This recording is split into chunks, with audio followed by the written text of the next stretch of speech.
start and go up, We can go up to the public hearing items and then pause. hopefully by then it's all not All right. started. Well, it being the appointed hour, or a little bit plus, I hereby call to order the regular meeting of the Ojai Planning Commission for Wednesday, April 17th, 2024. Sherry, would you call the roll, please? Chair Quilisi, Here. Vice Chair Trent, Here. Commissioner Bennett, Here. Commissioner Murphy. Here. And one vacancy. Pledge of Allegiance, Commissioner Murphy, if you'd lead us, please. I pledge Allegiance to the flag of the United States of America and to the republic for which it stands, one nation, under God, indivisible, with liberty and justice for all. Thank you. Any additions to the agenda or changes, Lucas? No.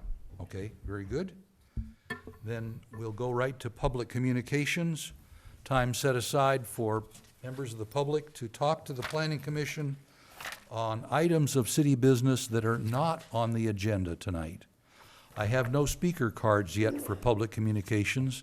Is anyone here present intending to speak on an item not on the agenda? All right, seeing none. How about out there, any raised hands in television land? Nope.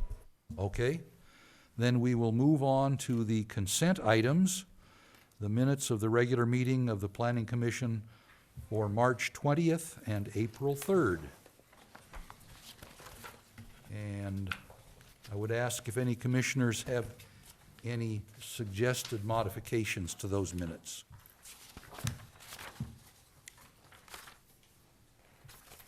I didn't see any. No.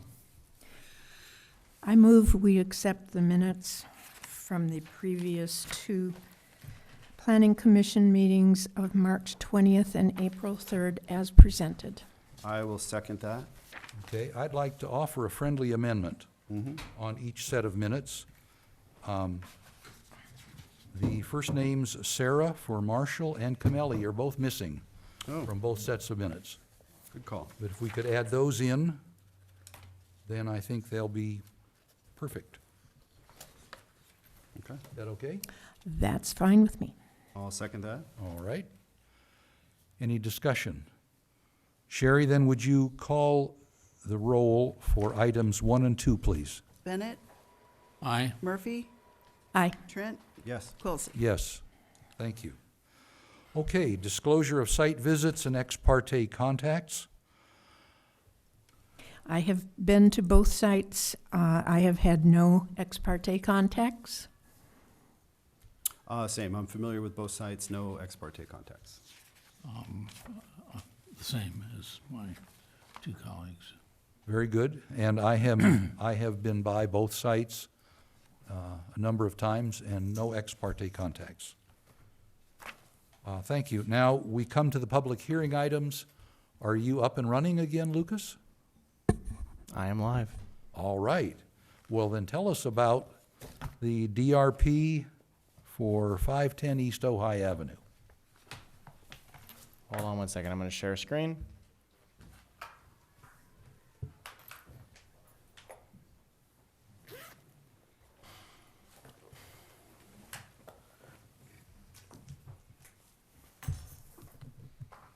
All right. Good evening, Commissioners. My name is Lucas Seibert, Community Development Director for the City of Ojai. And this is actually an item that's brought back to you from the April 3rd meeting where it was continued. And at that point, it was directed by the Commission to prepare a resolution, a draft resolution for consideration. In addition to that, the Commission had asked for two considerations regarding some elevation changes, not from a design standpoint, but more from a color and context standpoint, which this applicant has obliged and provided within the plans themselves. Additionally, there was the request for e-parking, bicycle parking provided on site, and I believe there's a notation on the site plan as well for that. So I wanted to give that context, but also for anybody that's out in TV land or in the audience today who have not been or heard about this project. Some of this will be repeat for this body, but some will not. Some who are in the audience are hearing it for the first time, giving kind of a broad overview, similar to what Sarah had done 2 weeks ago, but cutting out some of the pieces unless questions come up. So with that, certainly hitting on the pieces that the commission had asked for at the last meeting. So let's go through the introduction. The developer is Ojai Bungalows LP.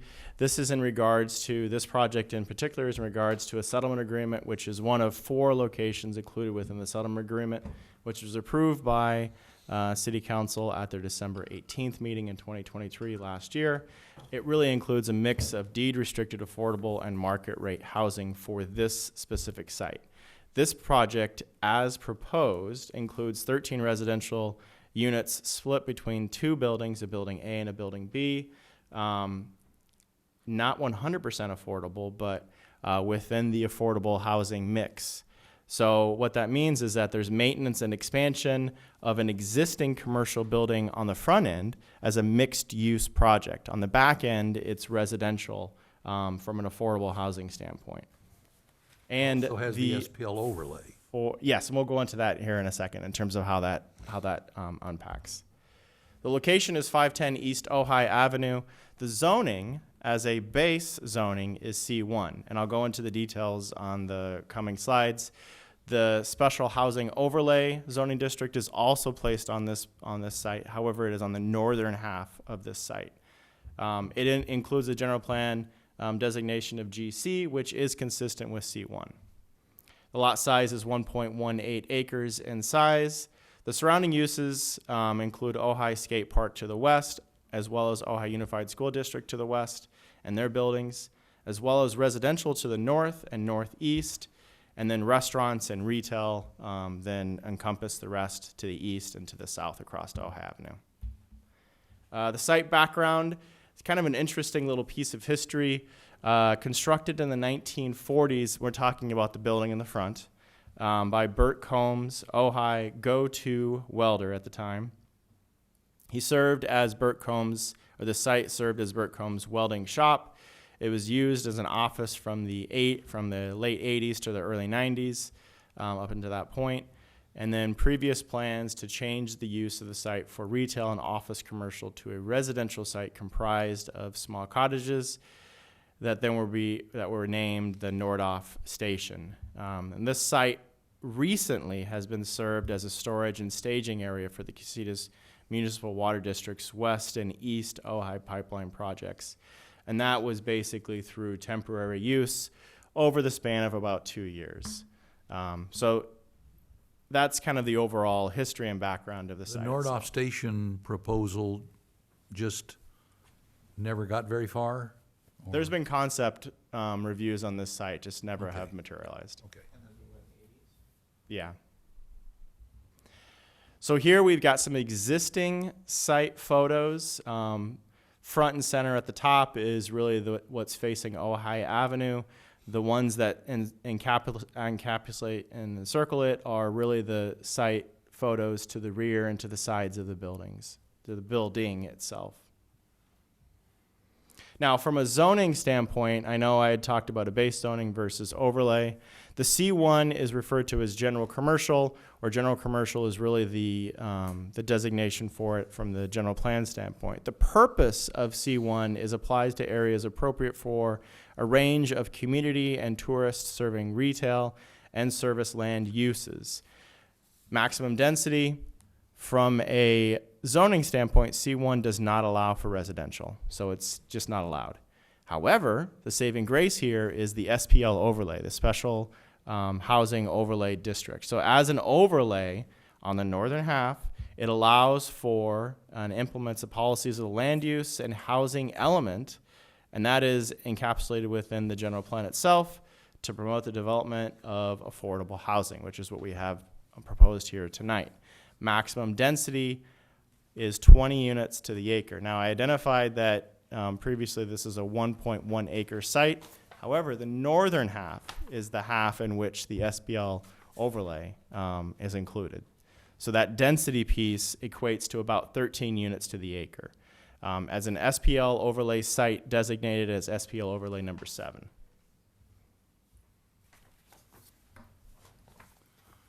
Here you can see the proposed. Is there a dividing line between the portion of this property that has the SPL overlay and the portion that does not in terms of the parcels? As an overlay, yes. So it's really, if you were to draw an imaginary line, it would basically be halfway up the site. So it would be somewhere within this region. Now, granted, this The is parcels in question don't divide that way. correct. Correct. So there's portions of 2 or 3 parcels that have the SPL overlay, and other portions of those 2 or 3 parcels don't. Correct? Correct. Okay. Yep. So here we've got the site plan itself on the front end. Now, granted, because of the longevity of this site, it's been turned on its side. You can see the north arrow on the bottom right-hand side. North is really to your right, south is to your left. The commercial building fronting Ojai Avenue includes a commercial piece that I'll go into briefly in the slides to come. Square footages for the first and second floor. They also include patios. The building A and building B for residential, A being the front building, B being the rear building. I'll go into the details of those as well. The site plan as it lays out includes parking throughout the entire area. And as you can see, there's some dotted lines here. That is really to address some fire department turnaround requirements. These are referred to as hammerheads here. And then you see some covered parking, which is being used to house solar panels. And I think that's actually shown here as well. Once again, those are not changes from the previous proposal. I'm just reiterating and kind of just refreshing everybody's memory in terms of what's being proposed. From a commercial overview standpoint, we're looking at maintenance and expansion of the existing commercial building fronting Ojai Avenue. It's really a 2-story addition at the rear of the building. So really the building as it exists is really this piece here. And then everything beyond that is new, including the patio, single-story patio area that you'll see elevations for in coming slides. The 2-story addition at the rear of the building increases the size from 1,000 to approximately 3,100 square feet and change. The patio addition, which is a ground level patio, is about 884 square feet with a rooftop patio with a canopy, so this is the ground floor piece here. And then this would be the 2-story, a 2nd-story patio here of about 1,800 square feet. The proposed uses at this point, I know we talked about this at the previous meeting. They are working towards either a restaurant or retail, or maybe the combination of the two. That's to be worked out at a later date. And the main reason for that is they haven't even started looking at securing a restaurant tenant for that space yet. So any of the details of that are still being worked out, and will certainly be worked out during the tenant improvement stage, the TI stage, through plan check. The interesting piece is there's an existing water tank on the site, and that water tank is being relocated and being rehabbed and then relocated to this site here. A height limitation of no taller than 35 feet, which is what's allowed through the C1 zone. From a commercial... Luke, excuse me. When you say rehabbed, what exactly do you mean? Removing the rust or what? You're talking about the water tank? Yes. That's a question for the applicant. I think they've got more details and certainly breadth in terms of what they're thinking Okay. from that standpoint. I have a question also. On the commercial building in the front, you speak of a rooftop patio. Correct. That is the 2nd floor then? Yes. That's the floor of the 2nd floor? Yes. It's not a 3rd floor? No. It is still 2nd floor, yes. So here, looking at the design, there are no changes being proposed for the commercial component of this. So what you're seeing here is what we had seen at the previous meeting 2 weeks ago. So I'll run through the design very quickly through this, but it'll serve as a piece if we want to come back and take a look at something or ask questions of the applicant, we can certainly do that. All right. So the commercial design, this is looking from Ojai Avenue. While it looks very flat, there is some depth to it. The existing single-story building itself will be, as the applicant had identified, cleaned up and basically restored to its original finish to the best of their ability. And then in addition to that, you're looking at the two-story piece, which looks like it's very close, but actually is quite stepped back, and appropriately so. You can see that on the side elevation, the western elevation, on the left-hand side, if you're looking north. That two-story element steps back here, where you maintain that single-story piece that's already existing. This is looking east right now. It's a west elevation looking east, correct. So be like looking from the school district site. Yep. Director Seibert, there appear to be no entrances to this complex on Ojai Avenue. Is that true? No. No, there's a driveway. There's a driveway on the east side, and there are two doors on the north elevation, or the south elevation. Those brown things are the Those are doors. doors. Those are doors. Those are doors, okay. Correct. Do you see the principal entrance and exit being to the rear, since there's so much parking for this? I assume that the amount of parking that we show there, while there's obviously residential parking in the back, that a lot of that parking is for the restaurant use up front. Right. So, is that a question or is that a statement? Because I can respond to it in a question format. The statement format is really more of a deliberation piece. Well, It's a question. Obvious. Yeah. I mean, I'm not setting up an argument here. Okay. I am not. I'm just curious, because they had to have made some assumptions about what the commercial use is gonna be to design the relationship between the amount of space, internal space for customers and parking space. yeah, and I'll answer it to a point in which the knowledge exists within my head, but I'll also turn to the applicant at the time when appropriate. The reality is that you have two ways in which to access this. One is to the rear. I agree 100%. There is definitely parking to the rear, but in addition to that, there's parking, or there's access to the front to allow for that foot traffic. So there's a combination of the two, and how those two end up getting interwoven is really kind of a locational piece. The fact that this is so close to the downtown core area, the arcade district, it behooves one to identify some sort of access along Ojai Avenue. That already exists. They're taking that and recognizing that that still needs to be in play.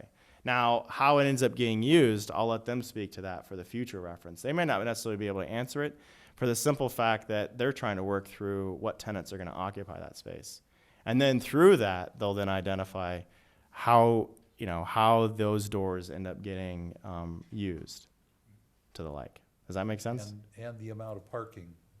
Well, the parking There is are different standards for different commercial uses already. to the parking point, and I know I'm going through the design piece, but just to answer the parking piece, the way in which this site is being parked, it's being parked to a restaurant use, not just a retail use. So it's as high of a use as can be parked on that site, and on top of that, those standards are being met and exceeded with the recognition that there is more than likely going to be a need for additional parking. So they're already recognizing the need. State law takes that need and shrinks it down, and they're saying, no, we still need a certain amount of parking. It's the just in case scenario. Is it built to shopping center, no.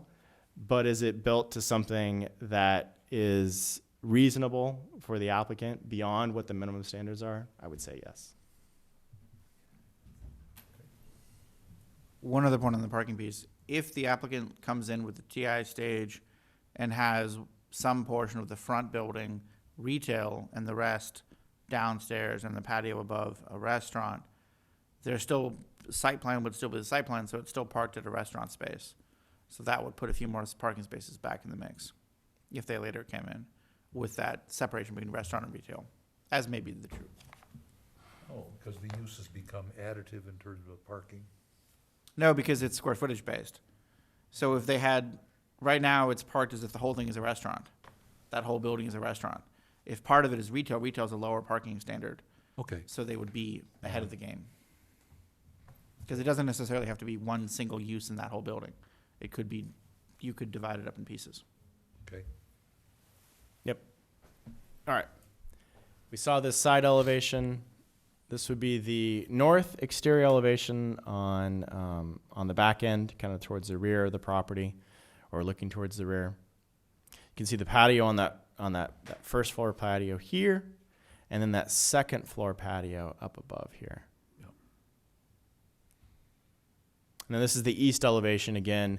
That patio, while it looks flat, it's definitely got some texture to it, right? Some life to it in the second floor here. What you'd see coming in the driveway, Yep, the driveway is on this side. Correct. okay?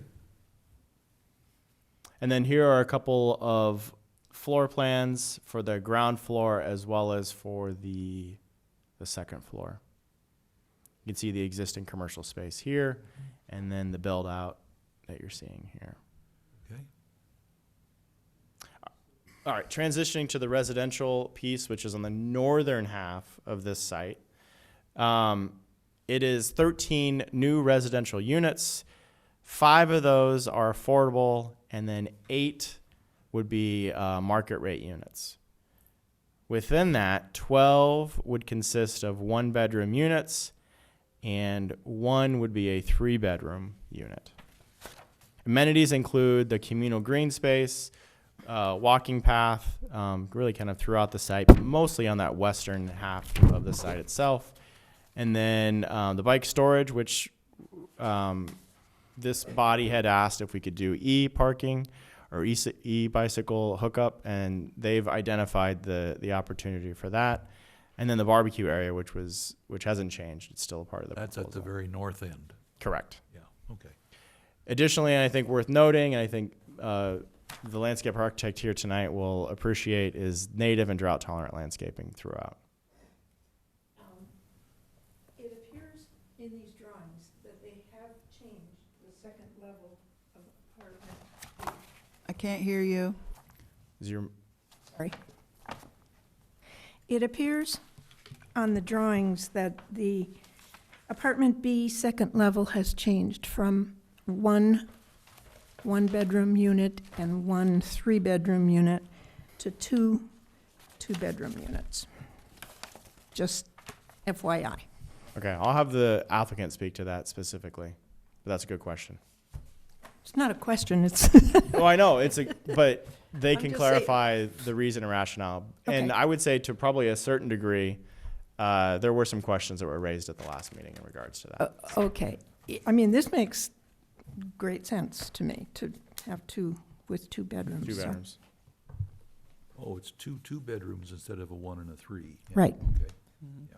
Yeah. I like that better. All right. I mean, the amount of living area would be small for a 3-bedroom apartment. Mhm. So this makes better sense. So we have 10 one-bedroom apartments, 2 2-bedroom, and 1 3-bedroom. And one, No. no The 3-bedroom. 3-bedroom is gone. Correct. 11 and 2. 11 and 2. Yeah, all right. From a residential design standpoint, I think this is kind of the sticky point that a couple of commissioners have brought forward, which is that white facade has since been switched out for that kind of charcoal gray. And that's what you're seeing as, so the previous western elevation for building A versus the revised west elevation that you can see here. And you'll see this kind of carried throughout the rest of the elevations as appropriate. So here we've got, it's the east elevation. Again, at the top is the previous, and then below is the proposed east elevation and what's in the packet tonight. Still with building A. Now there wasn't necessarily the opportunity for kind of earmarking, but what was done is taking away that kind of off-white and then transitioning that to kind of a charcoal gray that you're seeing here. The same thing is true for building B, taking that same idea and concept and applying it to the elevations. So you're seeing that with the north and west elevations with the previous, and then the proposed below it. And we can always come back to these as well. Again, the south elevation and the east elevations there again. This is building B. And you talked about there being 5 deed-restricted units. I presume those are all one-bedroom? And the 8 market rate will include the 2 two-bedroom and 6 of the one-bedroom. Is that correct? I'll look at the plans again here. Let me finish the PowerPoint and then I'll get that question answered. So the recommendation for tonight is to receive the information and presentation provided by staff, as well as the applicant. The applicant will have an opportunity here as well to get up and provide any clarifications and answer any questions. Open the matter for public hearing as a public hearing we have tonight, and then consider approving the resolution, which is attachment A to the staff report, and associated conditions of the proposed mixed-use project, which includes for rent affordable housing on the 1.18 acre site located at 510 East Ojai Avenue. Now, I should also clarify that this is an action by Planning Commission, not a recommendation, but an approval for tonight. Yeah. And actually, the residential development is on a .69 acre 0.69, area. yes. Yeah, okay. Any other questions for staff? Go ahead, Jamie, if you're gonna say something. Yeah, I just wondered, what happens if it doesn't work, that is financially? We've seen a restaurant sit here for 5 years for sale, and there just is not a demand for that product at this time. And a lot of people speculate as to what the issues are and why it hasn't happened, but in the process, will the community have a chance to weigh in on the question of the proximity of this to the skate park, this use, this commercial use, which we are now speculating from the form, will be an outdoor restaurant with a patio. I assume that alcohol will be served there. And so I have the 15-year-olds in the skate park wishing they were 25-year-olds. Seeing their future. Yeah. So There is at here- least a concrete creek separating the two. I'm aware of the fact. Yeah, that- there's definitely a divide. Here's what I would say to that. As proposals come forward, we evaluate those proposals. I cannot tell you, I don't have a crystal ball to tell you, hey, this proposal, because of this scenario, requires this. It really depends on the context of the proposal. Like, for instance, the alcohol piece is not something that comes before this body. In the C1, that is addressed simply at staff level moving forward, right? So that's, I mean, I can tell you with confidence that that's the way in which the code works currently. Could change, as we've seen with some code sections, they do change over time. And actually, both of the patios face the north and the east, Right. not the west, where the skate park is, so. Yeah, I think there was look, I think I said this 2 weeks ago. While this body didn't get to see the dozen or so iterations and revisions that I got to see over time, there has been careful consideration given over time. recognizing some of the constraints that exist on this site, but also recognizing some of the surrounding uses that exist on this site. Some of those are partially unavoidable, but some of those they've taken steps to correct. So the skate park piece, I think, just recognizing that there is an opportunity to say, hey, look, we've got more commercial to the east. You have a barrier, you have the concrete wash. Why not allow for additional relief from a use standpoint? And that's where you're seeing that second story piece kind of recessed to a certain degree, giving a little bit of a leeway from a commercial standpoint. The residential is tucked as far into the back as it can, simply because, and I think the architect and I think the designers will speak to this as well, and maybe even the applicant, it is really the only place in which to maximize the parking for that site. You start pushing the building to the west, you start losing out on parking because there's an easement that restricts setbacks onto and up to that creek, that concrete channel. So there's definitely challenges, but in terms of challenges, it's also met with opportunity. Questions? Yeah. This may be for the applicant, but the presentation that we have, which shows apartment B, exterior elevation, has 3 doors, but in the plans, they've changed it to 2 apartments. And I'm wondering if that was just an oversight in sending this, repeating or resending this forward. It could have been. I'll have the architect speak to Okay. that specifically, because we were turning around plans fairly quickly, but also recognizing that there were some opportunities given some of the questions and comments that were raised. Yeah, I just have just a couple clarifying questions. So the settlement that we have with Cabrillo, Not Cabrillo, Becker. sorry, Becker, what is the total unit count? The total count for the Becker projects is 59, 59. Okay, right? 90, No. 96. higher. I'm okay. sorry. I was gonna say, Six. One of the units is 59, 96 total. 98, 96? No, I thought the total was 98. Okay, and then Cabrillo is 50. Yes, Cabrillo is 50.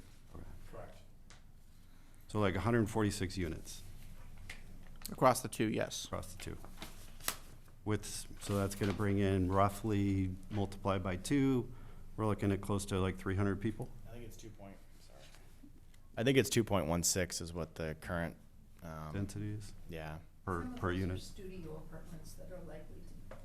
Some of those are studio apartments that are likely to have 1 person. Yeah, yeah, but. Well, so and Cabrillo said some they may, could have like 3 or 4 people and, yeah. yeah, you've got to account for, Department of Finance puts together that, Yeah, that and that comes estimate. out annually. Right, okay, I think it's 2.16 for Ojai right now. right. And then I think the highest census that we've ever had in Ojai is like 7,800 people, I think, roughly, in the year 2000. Roughly. We've gone down 100 or 200 in Yeah, 2010 and in I think the 2020. last census, we were at 7,600. So 6, 7, 8, 9. So we're gonna be, with these projects, we'll have the most population we've ever had in the city. Yes, that's Once correct. they're filled, yeah. And that's It- not even, once that's all of not them even fill counting in. the ADUs. Right, we average what, 15 ADUs a year-ish? It ranges, on the low end, it's 15. On the high end, we've had as high as 25, 26. But those are not always new people in town. Not always. The ADUs are very often And, previously occupied units. and a certain portion of ADUs aren't occupied by anyone anyway. They're used as artist studios, As- they're used as work-from-home offices, et cetera. Right, guest houses. Guest houses for, And we count the ADUs as a part of, there's also the compliance program that we have in place as well for that, so. right, which Those is are- all legalizing existing but unpermitted ADUs. Right. And I did confirm is 98 was the settlement number for, Oh, across the 98. 4 sites for Becker settlement. Okay. Still, we're gonna be, yeah, we'll have more population probably than we've ever had. This says, after these- If all of that fills, Yeah, yes. yeah. but it's And I guess. But it's that- not 98 new units. doors. Oh, no, that's true. It's not 98 new units. You're talking considering about, Mallory. That's right, the you're- total count, yeah, you're right. I want to make sure that that's clear, because I think we had that distinction when we were at city council. I want to say it's the 15 plus the 13 here, plus So this is a door, 4 new at 20 cottages, really. plus 20-something new at Mallory. yeah. So the math is going to be somewhere in the neighborhood of 50. 50, okay, got it. 50-ish Okay. new ones, yeah. All right, still, we're gonna have most likely an increase in population, yeah. I keep coming back to the question of, how is this gonna benefit our city? And I know why, I mean, I get it, the settlement agreement, it's very important. But I come back to our 53 number that we're trying to hit, and I just wanna, and I don't know if all of these projects that we currently have are gonna meet the 53. I Yes. think we're still, Together, they meet the 53 on all unit counts, as I recall. okay. These 4 meet the 53, separate from the Bryant Street development. No, if you, to get No? the, Yeah, included, Brian. when you break out the 53 units into the different categories, if you stitch together Cabrillo and these 4 sites under the Ojai Bungalows agreement, collectively, those 5 projects all meet all of the different income levels of the 53 unit. I get the sense, John, that you are concerned about populating the city with units above and beyond what the RENA numbers require. Hold on one second. It sounds like we're deliberating versus asking questions. I don't. Let's not get into We are, deliberation. and I Let's just get into the barely question got piece. Pause that for a moment. Let's do the question piece. Let's have the applicant come up and let's just open up for Yeah, public no, comment. those are I just- know. You want to get into the weeds. I get No it. worries. We got to do the question piece first. Yeah, just clarifying questions. And then from this particular project, we're gonna get 5 affordable. We're gonna get 2 low, right? 2 very low, and then 1 moderate, and then the rest are market rate. Correct? Correct. Okay, cool. All right. Okay, then let's hear from the applicant.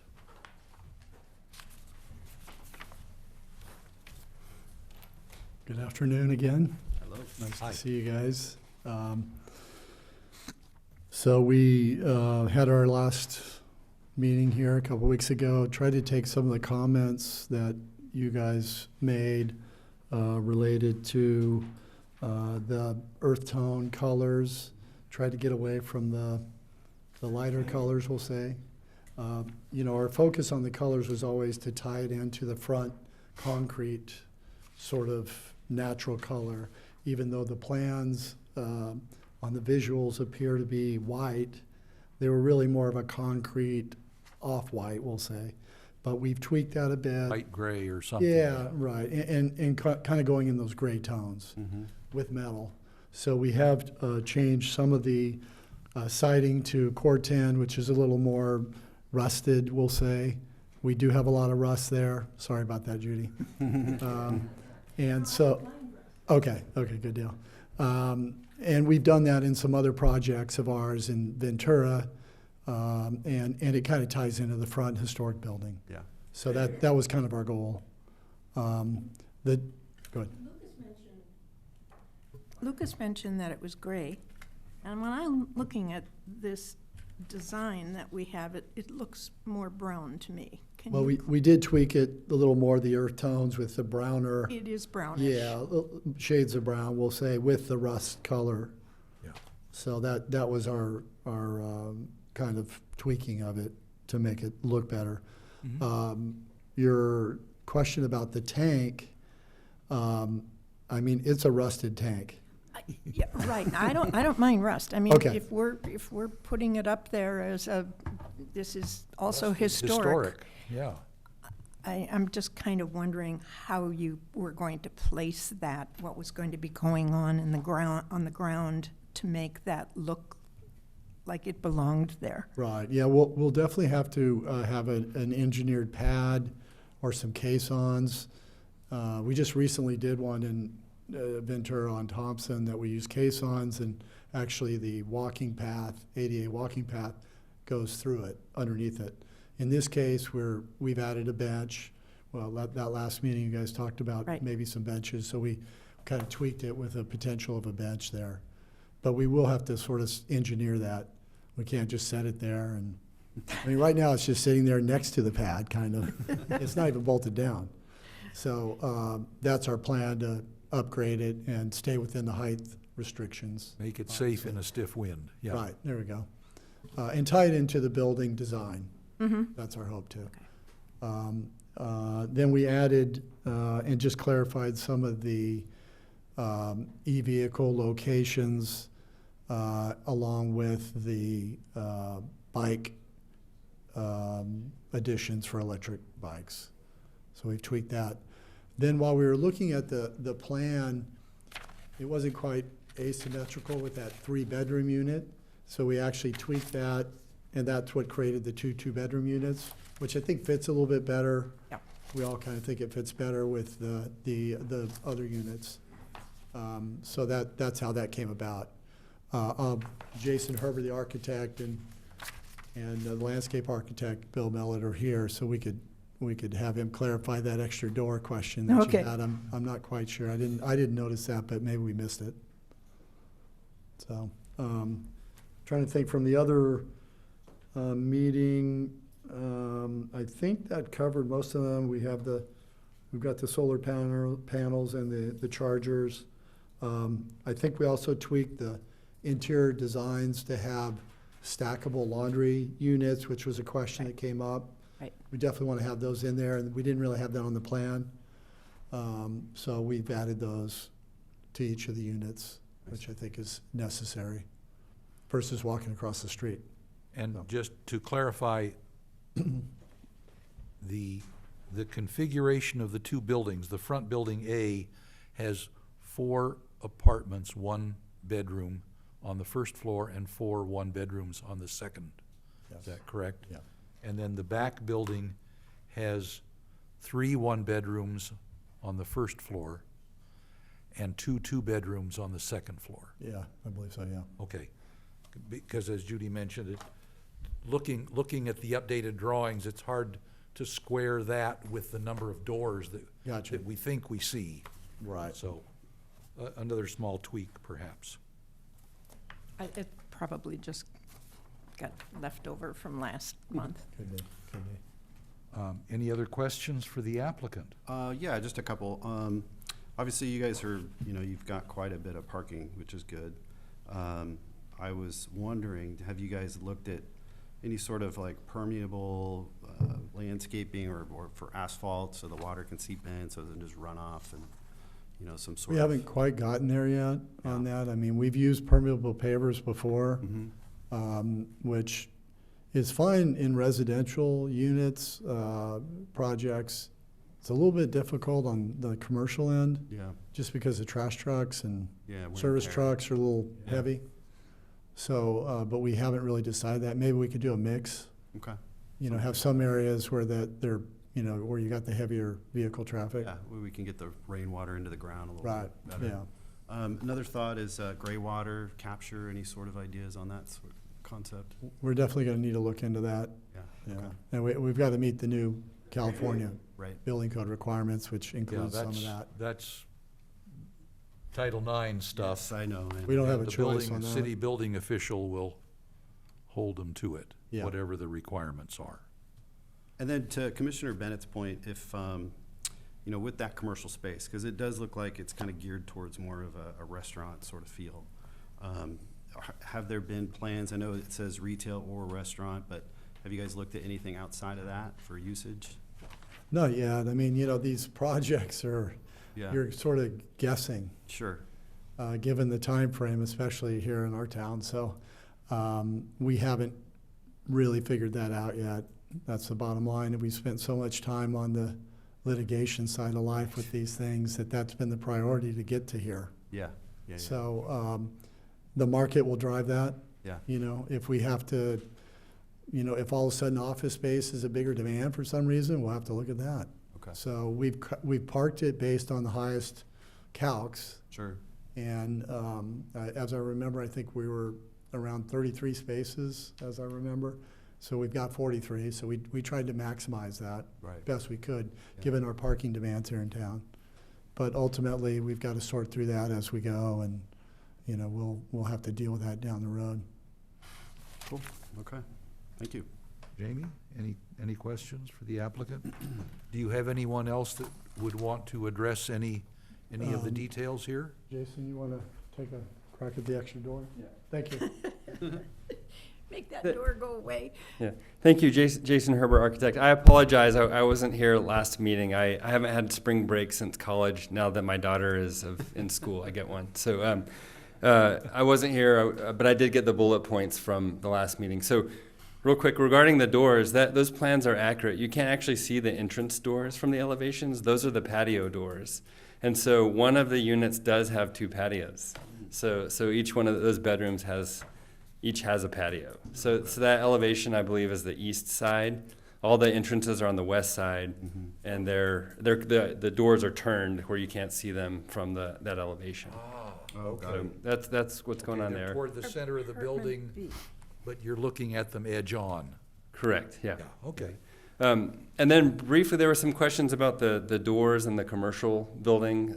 Lucas, I don't know if you could go back to those elevations, but I had the opportunity to look at this building about a decade ago with the previous owner and just really fell in love with it. It's such a cool building, and it has such a unique stance there on that east side of downtown. So I really wanted to just preserve it as much as possible. That's why, you know, the doors and windows are kind of as they are now. And then the addition, essentially, I've just kind of extruded the roof, which is hidden behind the parapet of the original building, and that kind of creates an atrium with the glass with those wooden doors. And so when you walk through those doors, you can get a very clear sense of what's old and what's new with the addition. But the doors, you know, we don't know what tenant's going to be here, so we just assumed all doors need to open outward for whatever occupant load we have. I think that ideally, most people would be entering through these side new main entrances. But if we do need to utilize the front entrances, we can along Ojai Avenue, because we are set back, so we can swing into that sidewalk without going across the property line. That's all I had, unless there's a The need. entrance and exit doors would swing out rather than in? For certain occupancies, yes, the doors need to swing in the direction of travel, essentially. Okay. So we wanted to prepare for that in case that's the The case. restaurant, it swings out, I guess. Correct, Okay. yes. And I'd be happy to answer any other questions. I found your 2 patios. Okay, Thank you. thank you very much. Anything to add, Mr. Mellett?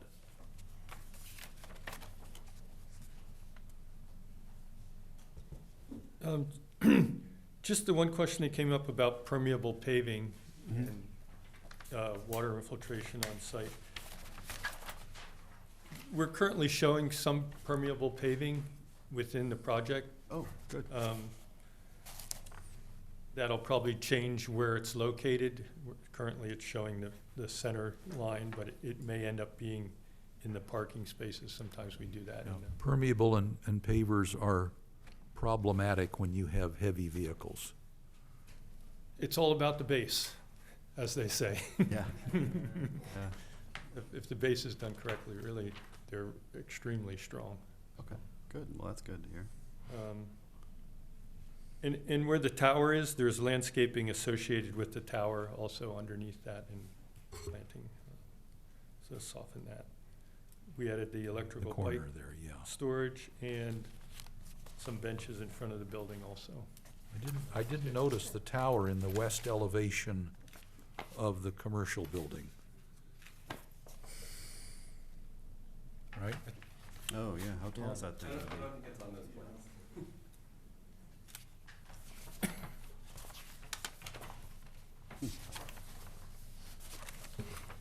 We do have, keep flipping through these pages here. Yeah. We do have a west elevation. Yeah, I see that. Yeah, how tall is it gonna be, the water tank? 32 30 feet? feet or something, 32 he feet? said. It'll be within the Probably about limit. 25 feet. Oh, okay, 25 feet. Yeah. Okay, all right. Yeah, the limit's 35 in the Okay. commercial zone. Yeah. And that's not So where the SPL overlay is. No, it's gonna be near the restaurant, which will be, it's gonna be shorter than the restaurant. Yeah, Well, okay. Well, I shouldn't say restaurant, the commercial building. The commercial building of some sort, yes. Okay. halfway, Thank you. Thank you, sir. Thank you. You're welcome. okay. All right, well, let's move to the public comment portion of this. So we call it open the public hearing? Is that the phrase we use? I have one card from Bill Miley. Talk about item number 3. Bill?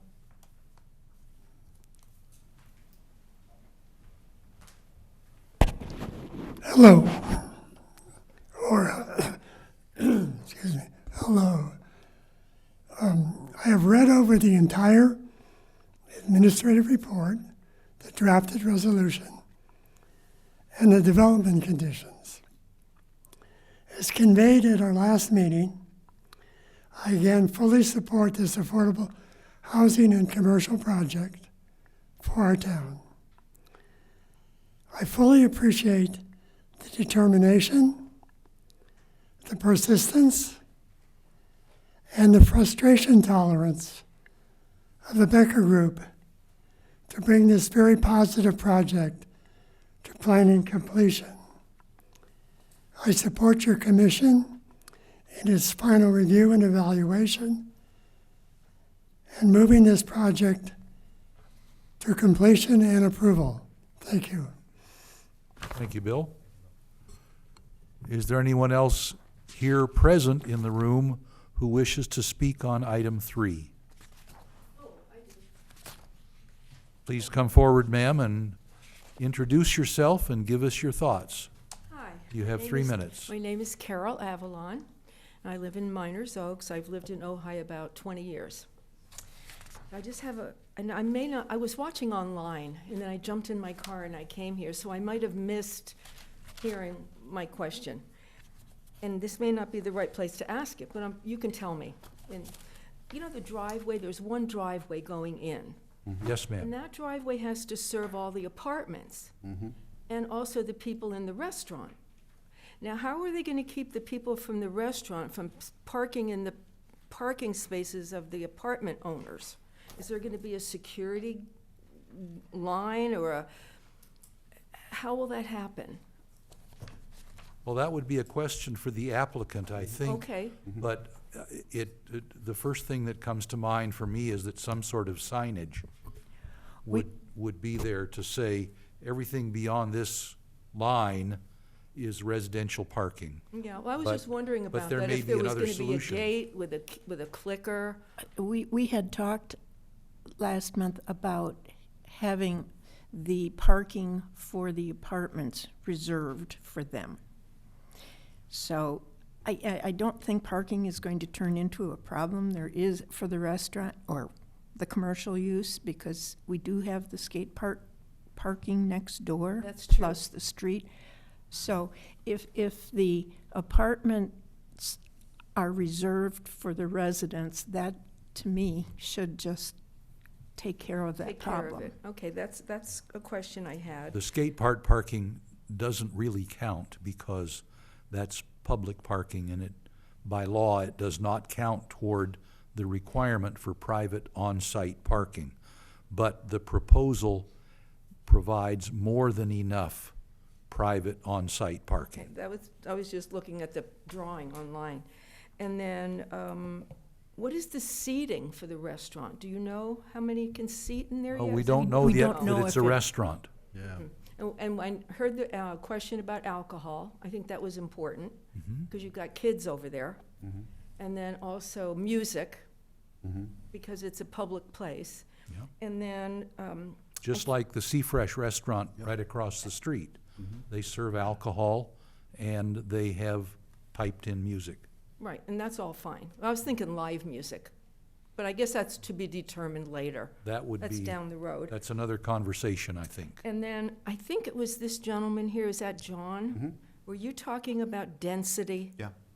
Because that's what I was starting to think about too. You know, with the Lavender Inn increasing, with the new hotel down there, and now this, you know, with residential pushing out east, keeps pushing. It's just my own personal opinion about density, that how dense is it going to get down in that area down there that's called the city downtown of people living? I mean, there's no real question, it's just a consideration I was having about density. Well, this is the first really residential land use that we have in the commercial zone, Yeah. so far. So far. Yep. So, let's see, that was it. I was just looking at the map and having questions, so thank you. Thanks for coming down. That's what we're all here for, is to ask questions and understand the project. Thank you. Thank you, And I ma'am. love that little building. I have looked at that little building over the years and thought, what in the world's gonna happen with that, and who is going to get it? So, you guys got it? Great, congratulations, and I hope you do well by that little building. Thank you. Thanks. Thanks. Thank you, ma'am. Sherry, do we have any raised hands out there? No. All right, then we're going to close the public comment portion of this public hearing and come back to the commission for deliberation. In addition, I have some things I'd like to bring up with respect to the resolution itself. Later. Attachment A, later. Me too. Yeah, okay, because I have to sign it. We'll correct it. So, let's start at this end. Jamie, any thoughts? Deliberations at this point? I'm just a little worried about the front portion of this, the Ojai Avenue facing portion of the project, and what it will become, and what the implications are for that end of commercial Ojai Avenue. So it's more questions than anything, and I've seen what I would have thought would have been good sites in town go without much interest in them over time, because the people who invest their capital to develop these sites are, you know, uncertain as well, so. Yeah, there's other unused space to the east of this parcel That's right, yeah. that could be commercial or residential, depending on what's proposed, so. I think that, I like its solutions. I think the contemporary solutions on the housing piece in particular. I think the use of upstand Corten, replacing the darker materials, is all good. So I'm, you know, generally from a visual standpoint, not unsupportive of it, but the use on the Ojai Avenue facing side is the thing that's my big question. Yep. And I would have a question for staff then. What we are approving, if we approve this project tonight, is a commercial building of a certain size and shape in the front with an undetermined land use. When the time comes to fix that land use, if it's other than retail, does that entail another meeting here? Or, I guess both both restaurants and general commercial are already by right in the commercial zone, right? That's the key. Whatever land use that is by right in the C1 zone, in which includes retail, restaurants, certain kinds of offices, certain kinds of other services. You don't bank. have to ask again. What's required is a zoning clearance. So it doesn't require a DRP as long as the use doesn't change the building itself, other than interior improvements.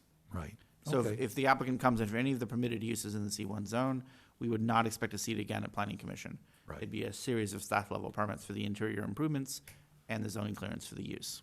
If the applicant wanted to modify it to be some other use that's only conditionally permitted in the C1 zone, Like- then they'd have to Like return make for it into a CUP. hotel.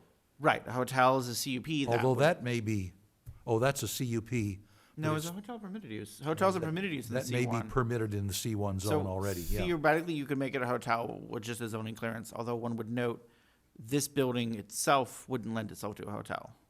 So I'd expect if they wanted to make it a small hotel on the front, they'd have to come back, just given the reality of what this building is suited to. Okay.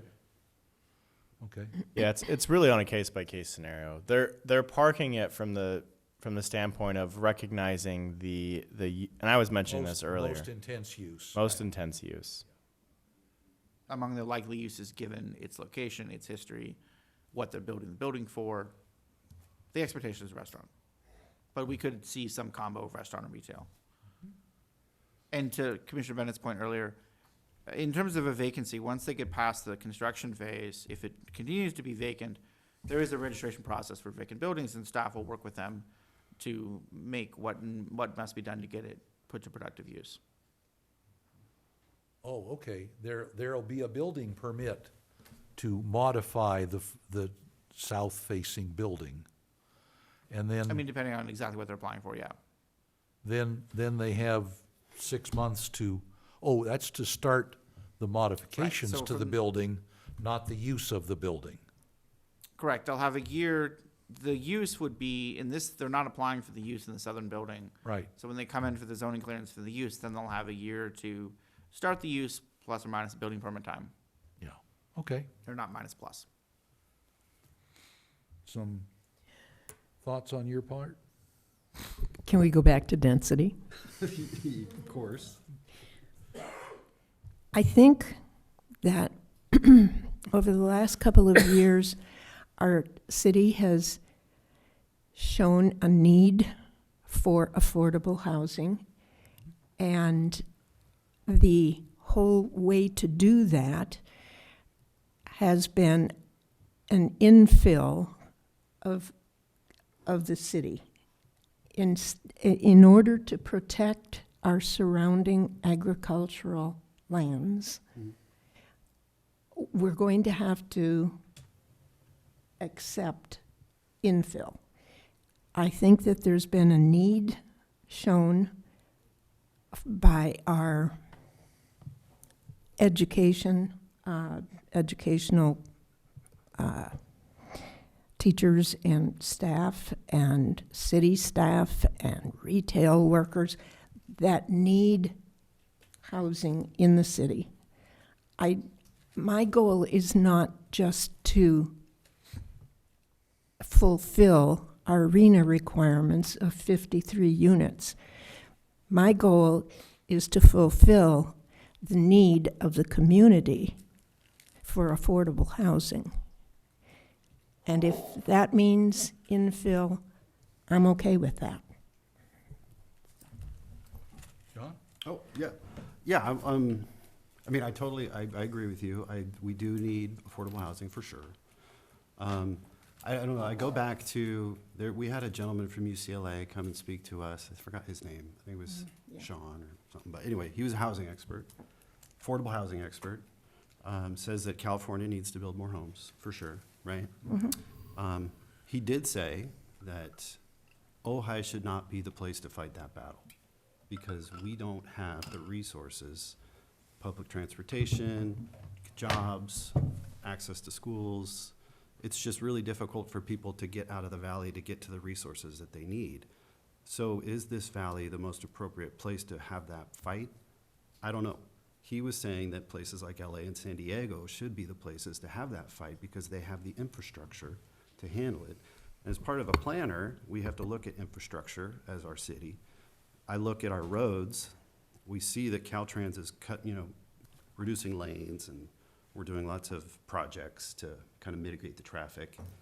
But we still have traffic issues, and more density is gonna make more traffic. And then I go back to when I think we had 2017, it was December, we had a fire here. And I remember waking up when the fire wrapped around the Topa Topa Mountains and the wind was blowing toward the ocean. And I was thinking, oh my God, it's gonna burn the entire town down. And so I told my family, let's get in the car. We packed everything in the car and we headed out. There was only 2 roads open at that time. 33 to Ventura was closed. Highway 150 was closed to Santa Paula. So there was the 33 that was going, I'm sorry, there was the 150 going to Bakersfield. No, I'm sorry, 33 going to Bakersfield, and then the 150 going to Santa Barbara. Those were the only two that were open. So I said, let's go to, we'll take the 33 up through the canyon, went to Bakersfield. And then the next day, that was closed. So there was only one road out of town. So that we literally everybody in town that was still there was trapped in Ojai. There was only one way out of town for a day. Now, thank God the winds shifted and they went up through the canyon. But we could have easily been paradise. And I don't see that threat going away anytime soon. I think after all these rains, it's just gonna get worse. We're gonna have lots of brush. So that's what concerns me. I don't know what so what I keep coming back to is how does these sort of things help benefit our town, our community? Yes, we need more affordable housing. Yes, we need to hit our RENA numbers. But what is the magical number of how many people need affordable housing? How many people need, there is no limit. The demand will always be here. We will always have people that need to come in and build homes but it's at what point? We're gonna hit our max number that we've ever had in population. We're gonna have the most population ever. And we need to make sure that we get something out of it. That's all I'm saying. I understand, and I remember chasing down the 33 that night. Scary. It is scary. And it could happen again very easily. I think that the speaker that you mentioned was really talking about huge projects that bring in hundreds of units. Sure. And that is inappropriate for Ojai, I agree. But when you're talking about 13, to me, that's something we can handle. And traffic-wise, if these are people who are currently commuting from wherever and are able to live in town, it may reduce traffic. It's not going to help if there's another fire, but I think the fire issue is almost a separate subject. I mean, But it's not. You gotta put it all in totality. You look at it together. As a planner, you wanna make sure you're planning for that sort of thing. yes. For the future. Yes, I certainly don't think we can or should stop the affordable building based on fire concerns. It doesn't compute for me. Okay. Okay.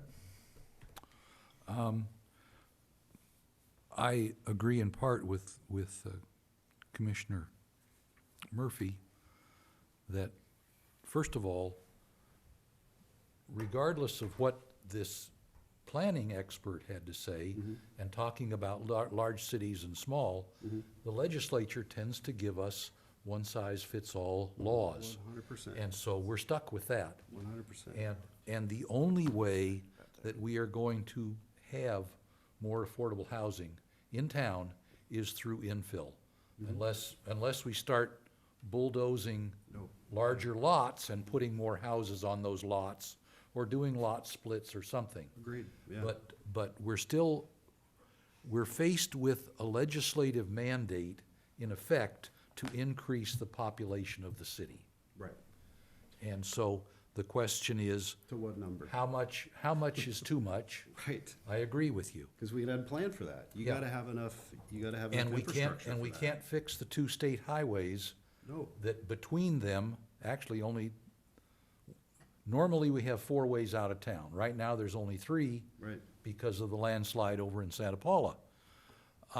But we will never have more than 4 ways out of town. Nope. I can't see any way that another highway could be built anywhere to go anywhere that would be reasonable. Yeah, and Miramani's gonna be building more, there's gonna be more homes in there. Yes, and if you're trying to head down the 33 to Ventura, there's gonna be a 328 apartment Yes. development on the avenue. Correct. So things could get really congested. At the same time, we are still faced with the legislative mandate to do what we have to do. I agree. And for me, the best compromise is that we have affordable housing, partially affordable housing projects that help us meet the RENA numbers and that preserve the character of the town as best we can. Beyond that, I don't see any leeway that the town or the planning commission has to avoid increasing the overall density of the city and the overall population of the city. I don't see any way out. Right, yeah. I mean, I agree with you, and that was one of my points on, I wanted to ensure that these projects, based on what we have, will meet our RENA numbers. It sounds like they will. They're way Yeah, I was able to oversubscribed. confirm the math on that. So yes, the total RENA is 53, which breaks out in the affordable categories, 13 very low, 9 low, and 10 moderate. Cabrillo alone is 8 very low and 41 low, so it takes care of most of the very low and all of the low. The additional Ojai Bungalow settlement projects combined add another 8 very low, 5 low, and 18 moderate. So between the two, we completely cover the RENA. We also cover the above moderate RENA of 21 with the 60-something units in the Becker agreements. So those two sets of Above projects market, together. above moderate is market rate. Above moderate is the state term for market rate. Right, yeah, okay. And so those two together, you cover the entire arena and then some. Yeah. And the other key to note is that that's covered without any city subsidy. Right. And those are all going to be 55-year deed-restricted affordability requirements for each of the different categories of affordability. Right. In both Becker and Cabrillo are both 55-year deed restrictions. Yes, they're all But deed, Cabrillo that's uses all state deed funding restricted as as well. well. Right, the Cabrillo one may end up with some of those being straight perpetuity. And yes, Cabrillo uses state funding, federal money, but no city money. Right. Okay, all right. Okay? And we used to get RENA numbers that were up in the 300 and Oh, yeah. 400 range. The fact that it was cut to 53 is Makes a real. lot more sense.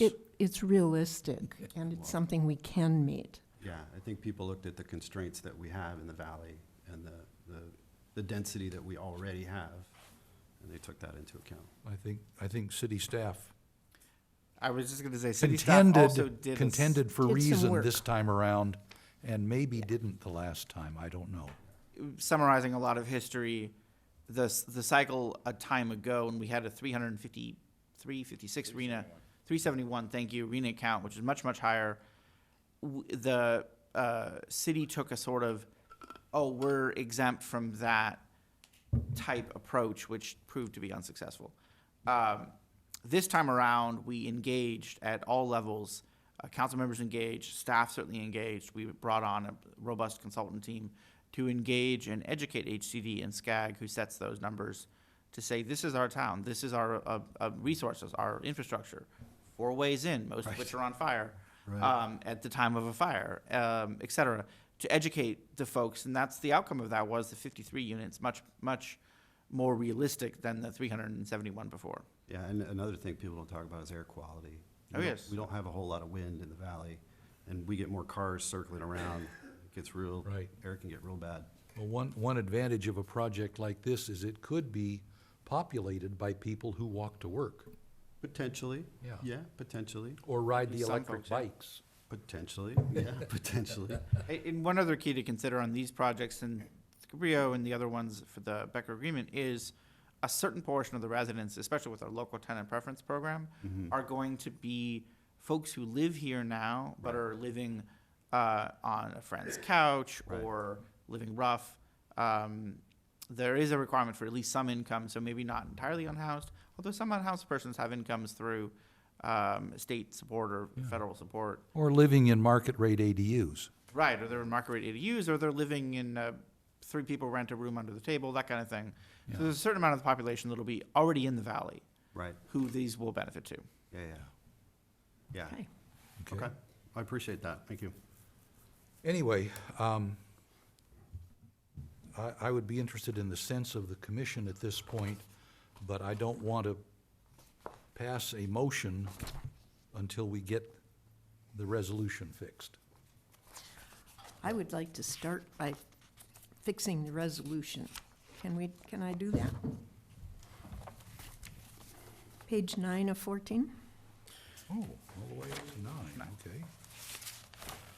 Yeah, did I miss something? I did, okay. Well, between us. Numbers 13 and 14 are duplicates minute. of B. 13 and 14, that's Attachment not on A. page 9. Attachment A, page 9 of 14. Okay. Oh, in that Subsection, Oh. condition number 20, 20 sub A. 1 through 13 and 14 are Okay, duplicates. 13 and 14 and B below it are dupes. Oh, yeah. So we could, whichever two you would like to throw away to make it easier for staff. Seems to me I'd- that if we yeah, just I'd say, eliminate 13 and Right, 14 drop and keep 13 B, and 14. you would be, Storage receipt of material during non-peak traffic hours? Yeah, I think drop 13, 14, Those just are leave B. duplicates. And they're Oh, duplicates of yes. B. Oh, I gotcha. Yeah, interesting. Okay. okay, so the next item, you ready? Okay. Page 11. Small d at the top of toward the top of the page. I think you meant consistent Yes. instead of Say that consist. again? I believe that the word should have been consistent with ordinance number 945, Yes. okay?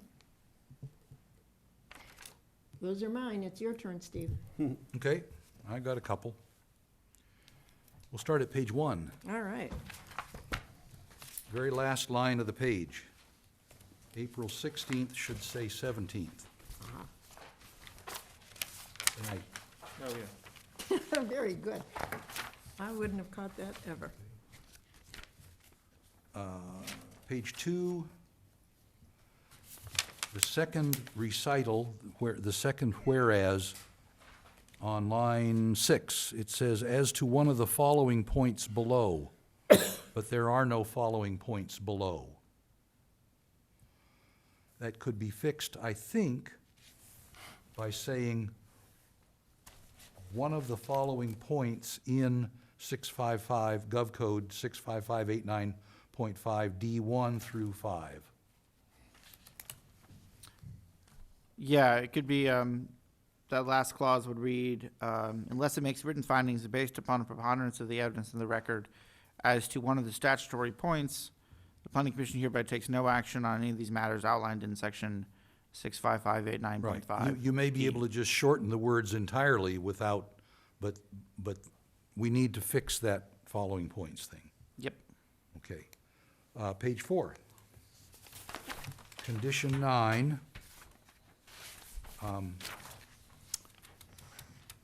And as I recall, the applicant said they were intending to put all-electric appliances in.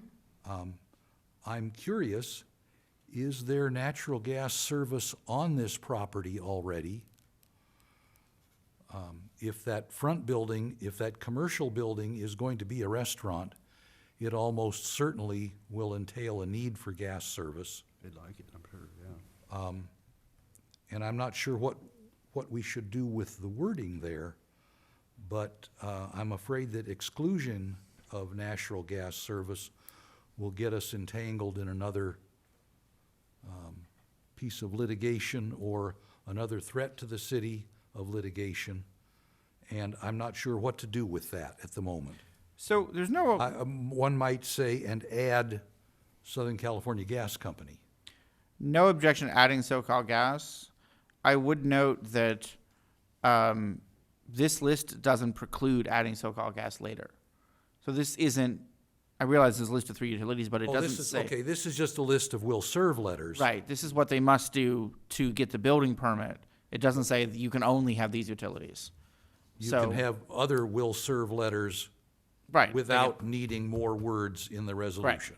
Okay, So this resolution doesn't, this language doesn't block them adding gas if they want to. There's the other discussion about the ordinance itself, but right. That's Yeah, another that's a piece. separate question. Correct. Do you know, Lucas, if there is gas there already? I'm That not sure that a I'm welding not- I'm- shop would have gas service. Yeah, but I'm it might. unfamiliar with whether or not there's gas hooked up I'm there. fairly sure the applicant I could don't know. answer that question. Jeff, Yeah, there was a gas meter beforehand. It's not active. okay. Okay. Page 5, condition 12. It says, I would suggest adding federal before holidays. I'm not sure how the city's holidays differ from federal. There are certain differences I forget off the top of my head. But What is the intent here? Is it all holidays, federal, city, or otherwise? The city's holiday list includes all federal holidays plus some. As I recall, there's a provision in the code that defines the holidays. So it just taps into our existing codes on that one. Do you have Okay. that section up? Just questioning whether we need to add a modifier to holidays there. It's in our noise standards. I don't think we need to add a modifier because it's inherent that it's city holidays. Okay, condition 18 on page 8, is it? 8. Does call out federal holidays, 18AA. So, do we want to be consistent? 18. One or the other should be fixed so that we are consistent. So let's make it city holidays because that matches the code language. All right, so on page 8, we'll change federal to city. And on page 5. 5, then, we'll add city before holidays. Yes. Okay? Works for me. Okay. Page 5, condition 13B. First line, the A right after submit is superfluous because you're talking about multiple plans. Second, the reference to SUSMP in line 6. As a member of the board of the sanitary district, I'm familiar with NPDS, DES. But SUSMP, I had never seen before. At the very least, I'd like to see that spelled out so that we understand. I believe it's, That makes sense. at first I thought you meant SSMP, Sewer System Management Plan, but that didn't make sense. So I searched SUSMP and it came to Standard Urban Stormwater Mitigation Plan. So I'd ask that you put that in there so that everybody knows what it is they have to, what requirements they have to meet. Page 5, condition 14, line 2, same thing. If you could spell out what MS4 means. It just shows up in line 2, permit requirements. I happen to know, once again from sanitary district, what MS4 is, but most people would not. It's municipal separate storm sewer system, MS4. And it's a separate sewer system from the sanitary sewer district system. It's the storm sewer system. Yeah, Yeah. stormwater, yeah. And the key in that is a separate. Some communities built in a certain era, the storm sewer system and the sanitary sewer system are the same system, which leads to lots of problems when there's overflows. Yeah. Thankfully, our system is one separate system for sanitation, as Chair Quillisi knows very well, and the storm sewer system that's separate from that. Right. And we're still working on separating what's called infill and or intrusion and infiltration, I believe. Right. Which is stormwater that gets into the sanitary sewers Yep. Oh, yeah. that shouldn't. That's a real problem. That Oh, yeah. is. It makes running the treatment plant more expensive. Okay, page 7, condition 16D like Delta. I think we could just say, provide a final lighting plan in accordance with condition 10. Because condition 10, which is back on page 4, has all of that stuff already. It calls out Title 10, Chapter 2, Article 16.5, and final lighting plan for review and approval by the CDD. I'm not, maybe we don't even need anything. The only thing, the reason to include the reference to the lighting plan there is the intro to this whole subsection on the prior Says page, prior to construction. Okay, the timing piece. But yeah, agreed, provide a final lighting plan per condition 10. per condition 10. Thank you. And then, let me see, that was page 7.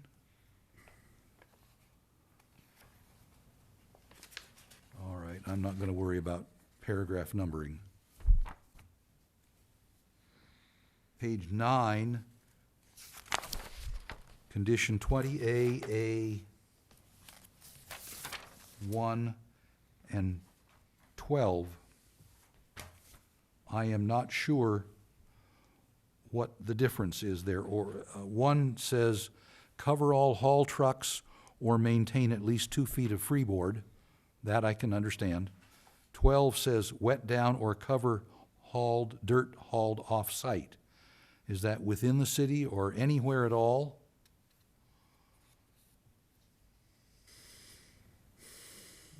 Which condition are we looking at specifically? Number 4? One No, and page 9, 1 and 12. condition 20A, A1 and 12. Are those different? Or, and what do they mean if they are not different? All haul trucks maintain at least 2 feet of freeboard. Yeah, one says cover all haul trucks or maintain at least a 2 foot of A freeboard. so Second one that says cuts wet down down. on the amount of blown dust. Yeah, it's very specific in terms of what needs to be done. Here, it's just identifying wet down or cover dirt hauled off-site. It's Which sounds like a, how do you do the other? it's no, it's meant to cover 2 different pieces. One is ensuring that the trucks that they have are able to do that, and they're not necessarily over extending themselves. Okay. If in fact they're taking loads off-site, and if they are, they're following then condition 12 that then says if you're doing that, you must follow this as well. Okay? The 2 of them are. It's important that they're still separate, so that I'm not running into a situation or Public Works is running the situation of explaining what they can or can't do, or if they're violating something, addressing that on a point basis. Okay, all right. Page 10, condition 24. Is this a duplicate of conditions 13B and 14B?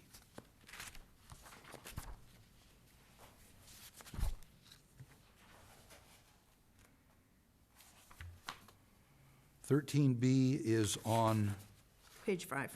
page 5, and 14 is on page 5.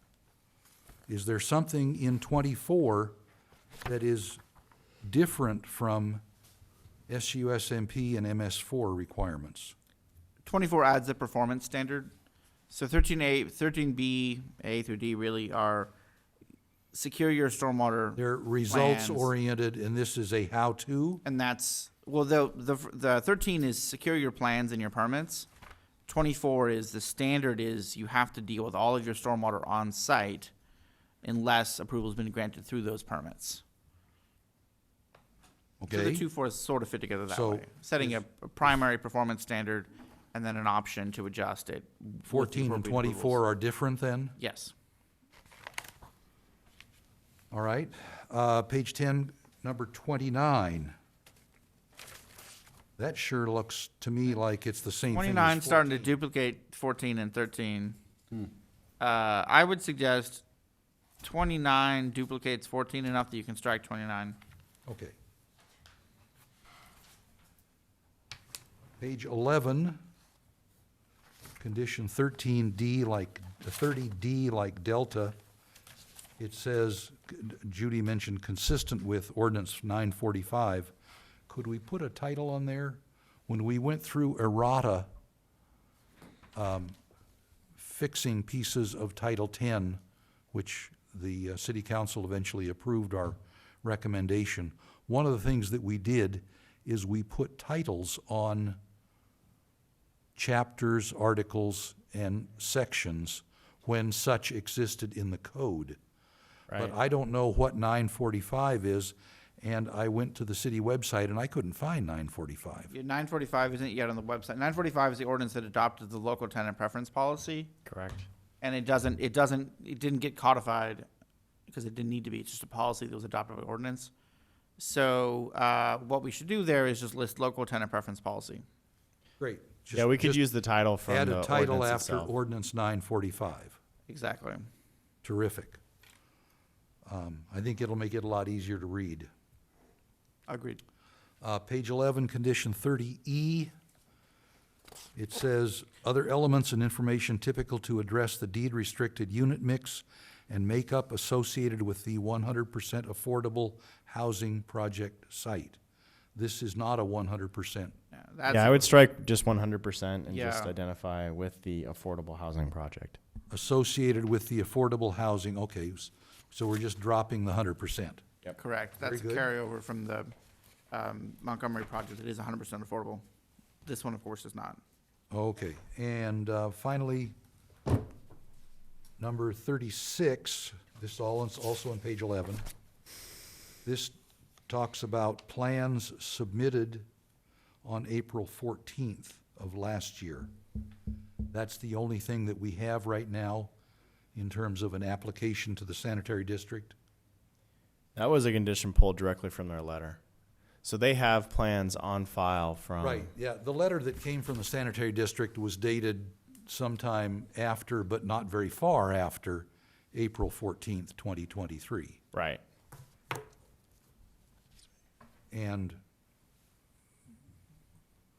I don't know if the plans have changed since a year ago.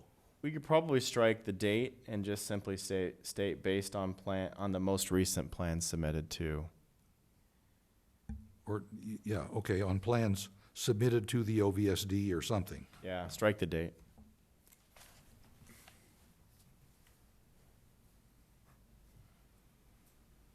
Terrific. I feel a whole lot better signing this thing. Good catches. Nice work. We'll go in and make those changes before you sign. Very good. Well, the signature page is likely to be a separate page anyway, but, okay. Any other final thoughts? No, I like the plan, and I am quite pleased to support it. So I will move that we do that. We have a motion to approve item 3. Anyone feel like seconding the motion? If I could just interject, Yes. including the revisions that have As- been identified. And the resolution as amended, yeah. Well, for discussion purposes, I'll second the motion, and we can talk about it. Yeah, I'm just torn. I'm just, again, trying to think about how it's gonna benefit our town. I keep leaning towards the, hitting our numbers, which is extremely important. It's gonna make that part of town better. It'll make it nice, it'll beautify it. It's been kind of a dilapidated area for a long, long time, so that'll be very cool. It will add some affordable units, not many, but some, which is good. Do we really need 8 market rate downtown units? No, we don't. But, this comes along with the overall project, and I understand. May be necessary just to Just pencil to out the pencil out finance of the economics. project. Exactly, Yeah. exactly. So I get it, we're gonna have to take the good with the bad. And I do agree, we can't, the state is really, forcing our hand. There's not a whole lot we can do in that space. And infill is really the only thing we can do. But I just want the community to be mindful that this is the kind of stuff that we're up against from the state level. Agreed. Yeah.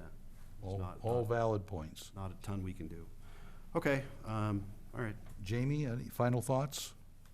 I come down, I think, the same way John does, and that is, it doesn't feel right as a planning exercise. Right. On the other hand, it's it's a solution to a problem that our town and the state, our town let develop, and the state provided a model for a solution that is frankly unacceptable, but we don't have any choice but to accept it. Arguably inappropriate for a town this size. of course. Yes, I agree.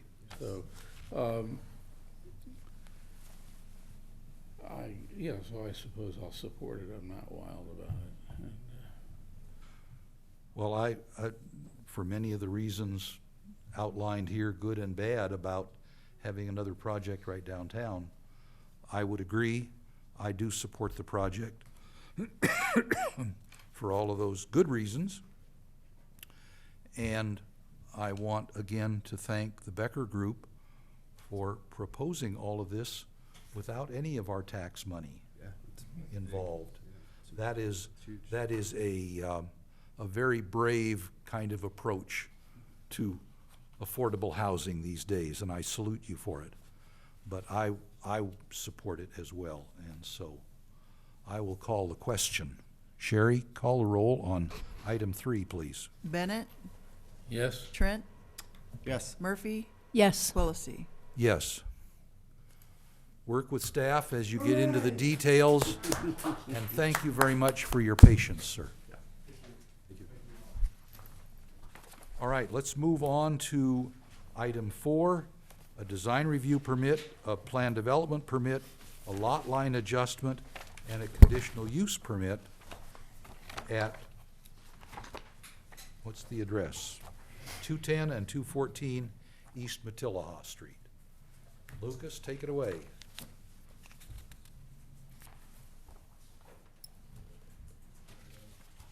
Let me just grab my notes here, hold on.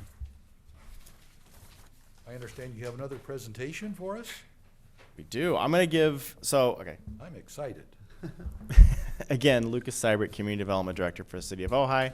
The item you have before you tonight is an item, I'm going to give a general overview, and then we've got the architect, designer, applicant here as well to give kind of the finer points of the details of the project.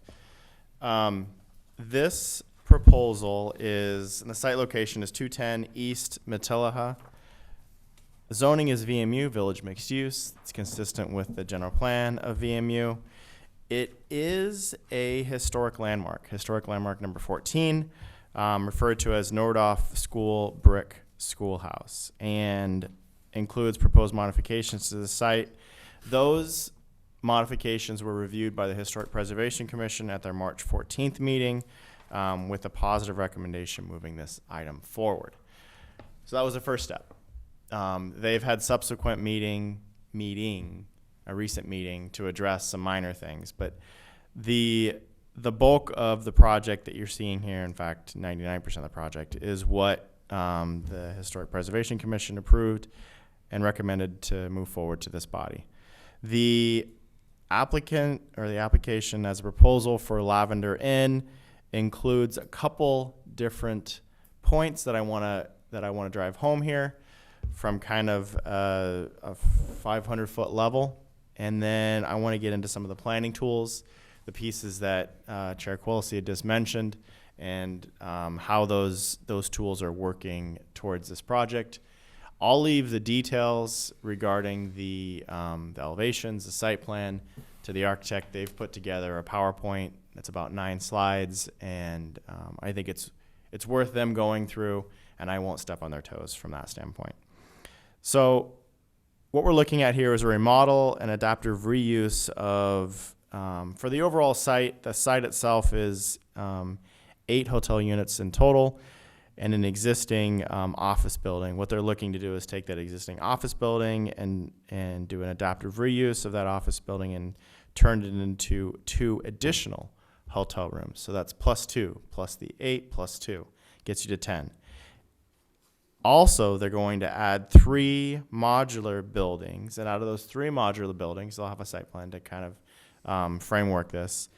It's going to include 2 hotel units. That gets you from 8 plus the 4, 2 plus the 2, gets you to 12. So we're looking at 12 hotel units on site. In addition to that is a new to be cited shipping container to be modified to allow for an house and open bar that would be on site. On top of that is a new swimming pool that is proposed. With that swimming pool and supporting that swimming pool is a building for bath and hotel guests. So it's basically a bathroom for to really kind of support the pool itself. The planning tools that were just mentioned previously, including the lot line adjustment, the design review permit, the PDP, which is a plan development permit, and then the conditional use permit, are all wrapped into this project. Now, because of that, just as an overview of this project itself, there is really one piece or two pieces within the plan development permit that then require this item to be forwarded as a recommendation by this body to the city council for final consideration. Let me first talk about the lot line adjustment. Pretty simple and straightforward. They're looking and proposing construction that's going over an existing lot line. They own two lots, butted up against each other. Because of that proposal, one of the requirements is for them to take those two lots and merge them into one. And that's what they're proposing here. So that's one piece. And our code talks about anything over 10% requires planning commission review. Obviously, the scope of this project would come to this body anyway, but as a part of that process, this is well above the 10%, obviously, because you're taking two lots and merging it into one. The design review permit is required due to the site and design changes to the Lavender Inn, just overall. So big picture, all the different changes that they're making really triggers the design review permit. From a planned development permit standpoint, now remember, because this is in the VMU, we're not looking at a variance. The planned development permit really is the alternative to a variance, where you're looking at findings and justification, those sorts of things. Two pieces to that puzzle address the planned development permit. First is the setback piece. So there are setbacks along the rear and side yards that are being reduced. They'll speak to that briefly, but I'll just tell you some of the numbers. Rear yard is 25 feet. They're reducing that and asking for the reduction to basically 4 feet. Additionally, on the side yard, it's a 10-foot setback. They're asking for 5 as a part of the proposal itself. And then the other piece is the parking. So on-site parking for 12 units, hotel units in total, it parks at 15 spaces. Given the strict standards of our code, there are no exceptions and waivers. It's really through the PDP process that the request comes in for a reduction. They're asking for a reduction from 15 to 14. The last piece is the conditional use permit. And mind you, we're just wrapping up the planning tools here through our code. The conditional use permit is required due to the outdoor activities. And those activities include the pool and the bar and those activities that are associated with that. So both of those pieces trigger the requirement for conditional use permit. We're not there before, are proposed, and thus triggered. Now, I'll identify the recommendation, and then I'll invite the applicant, unless the commission has questions of staff at this point, kind of higher level. But I think it's really this presentation is being married not only by kind of the intro that I'm providing, but also by the architect providing some clarity as well, and talking about the plan itself. The recommendation is for PC to consider adopting the draft resolution, which is attachment A to this staff report, recommending approval to the city council for the approval of the project as a whole, not necessarily just the PDP or the plan development permit. I think I had mentioned this before in a previous project. Just because one piece requires city council approval doesn't mean that's the only piece. The project as a whole, just like we would do for CEQA, the project as a whole moves forward for final consideration. So it's the DRP, which is the development review permit. It's the plan development permit, which is the PDP. It's the conditional use permit, as well as the lot line adjustment. And the PDP and the lot line adjustment are clearly something that this body cannot approve. Well, a lot line adjustment is something that this body could. The PDP is, in this case, is not. Okay? There Okay. are cases in which Okay, this you're body right. can and has in the past made determinations on regarding a PDP. This one, however, is not the case. Okay. And really, the PDP is just reducing the number of parking from 15 to 14? That's one piece. The other piece is the Oh, reduction in setbacks. setbacks for rear and side. Yeah. Correct.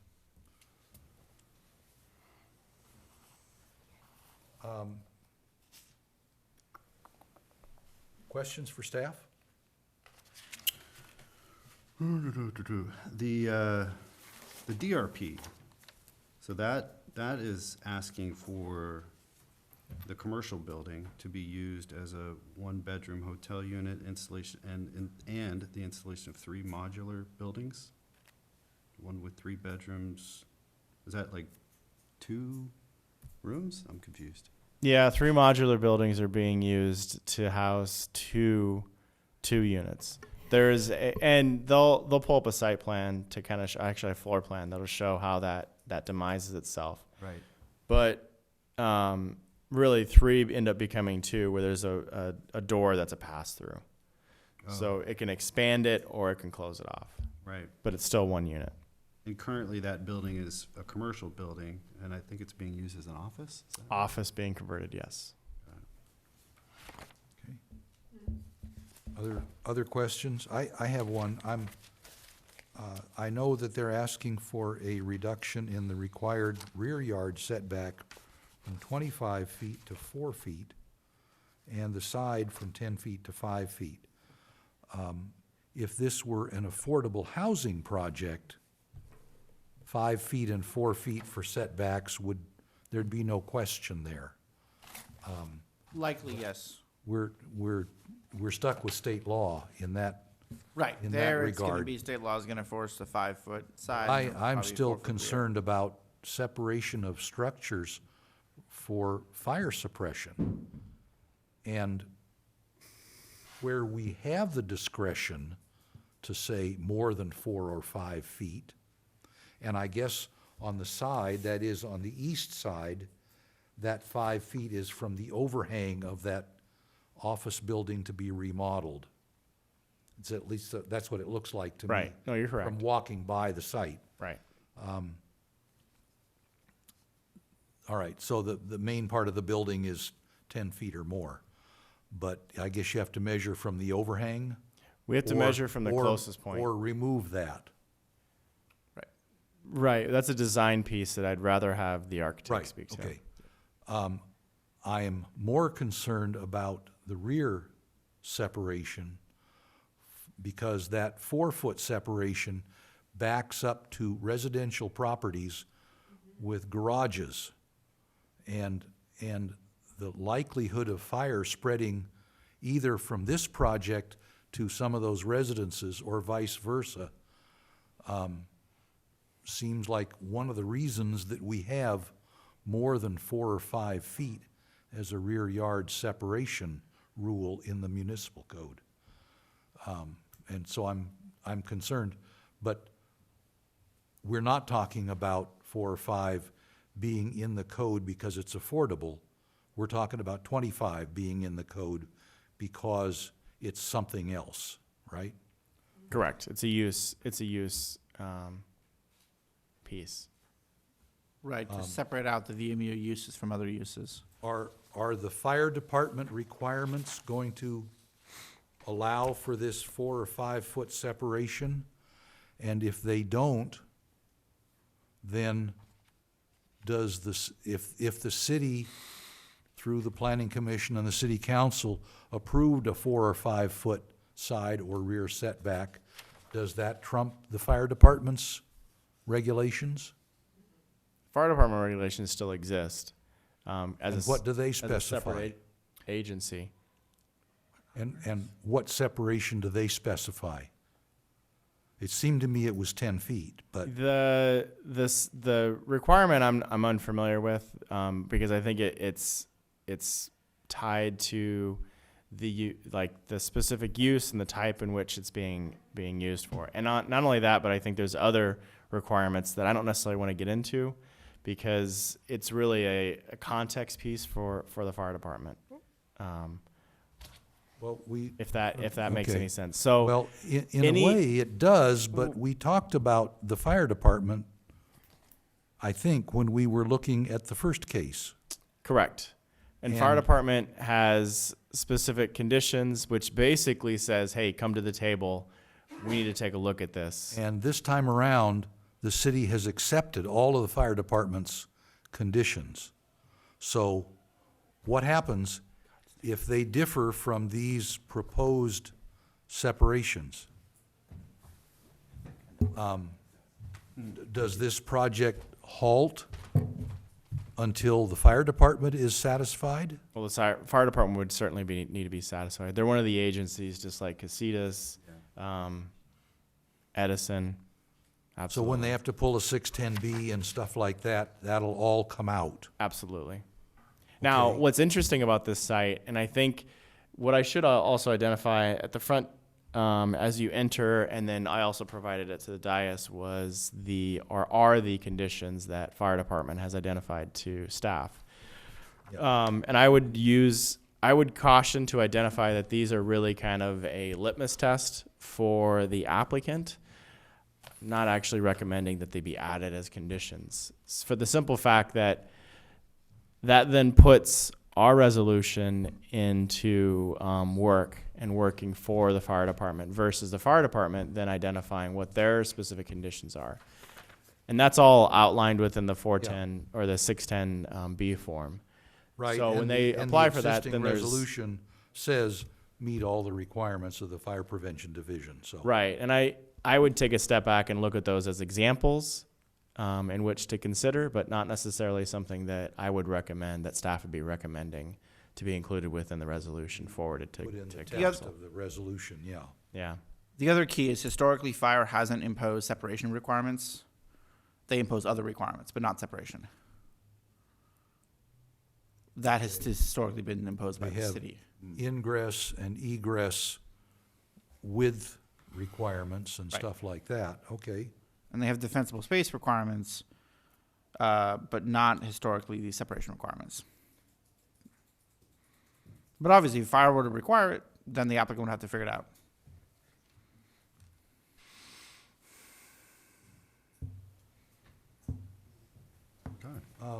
I note that in the admin report, page 4, it talks about site development, first paragraph, with 8 hotel rooms and 9 parking spaces existing. It appears to me that the current configuration is already 1 or 2 parking spaces short of city requirements. Is that right? quick math would tell you yes. Yeah. That it wouldn't be consistent with current standards, but short of a proposal for modifications, it just becomes non-conforming from the standpoint of parking. And it'll become legal non-conforming if we accept what's proposed. If you accept, it becomes conforming. Right, because the PDP would modify the parking requirements. Correct. I see, okay. Right now, it's like legal non-conforming because my guess without confirmation, well, subject to confirmation, is that the present situation predates the parking requirement. Now, there's, Many things in town do, yeah. A significant, half this town is legal non-conforming. Okay. now there's 13 parking places? How many parking? If you add the two parcels together, yes. The hotel has 9 right now, the space next door has 4. I see, Add the two space parcels together, you get 13 existing spaces. right, So they're proposing on net to add 1 more space, right. To make it 14, right. but still a reduction, of course, from the 15 that would be required. I do have a question, in the code 10-2-1405, table 3.5, which talks about required parking spaces. It says 1 per hotel room plus 1 space for each 5 units. Mm-hmm. So, and I'm not quite sure how that is to be interpreted. Do you have to get the full 5 units before you add a requirement for 1 more space? Or let's say you have 8 rooms. You get one additional space for the first 5 of those 8. Do you get an additional space for the next 3? Yeah, it's a Or- fun, it's a or do you fun have to parking get to standard, 10 isn't it? Before you add a second parking? Yeah, it becomes a Just trying to fractional park. understand what the rule is. It becomes a fractional parking space at that point, right? Because you end up doing it by 5s. That's the way in which we calculate it. So 3 goes into 5, and that ends up being over 50%. You would round up, essentially. Okay. It's a minimum, so you round up. The proposal here is for 12 rooms? Correct. So that's 12 spaces plus 1 plus 1 for each of the first batches of 5. But we don't add another space for the last 2 rooms. No, that's do. what we were just talking about. You still. You yeah, add the would- fractional space to get to You would add the 15. fractional space. You have 0.4 of a space. Right, when you Round can't, up or down with that. you round up because it's a minimum. You can't have 0.4 of a space, so we round up. It's an interesting conversation because I think we had a different conversation with the density piece that we talked about a couple weeks ago. That's why you yes? say the requirement is 15, not 14. Correct. The difference here is it's parking. Parking is calced differently, identified differently through state standards and certainly through our local regulations versus density by unit count. Right, Okay. density we round down, parking we round up, Correct. with the big asterisk for affordable housing, density round up. But this isn't housing, so we don't have to worry Right. about those. Yeah. I don't want to confuse the Yeah, housing, you can Conversations. put that was last item. This is quite different. We have almost full power on this one because it's not housing. All right. Yeah, there was a discussion in the admin report, page 5, about availability of street parking and public parking lots. But I don't think that's germane to the project.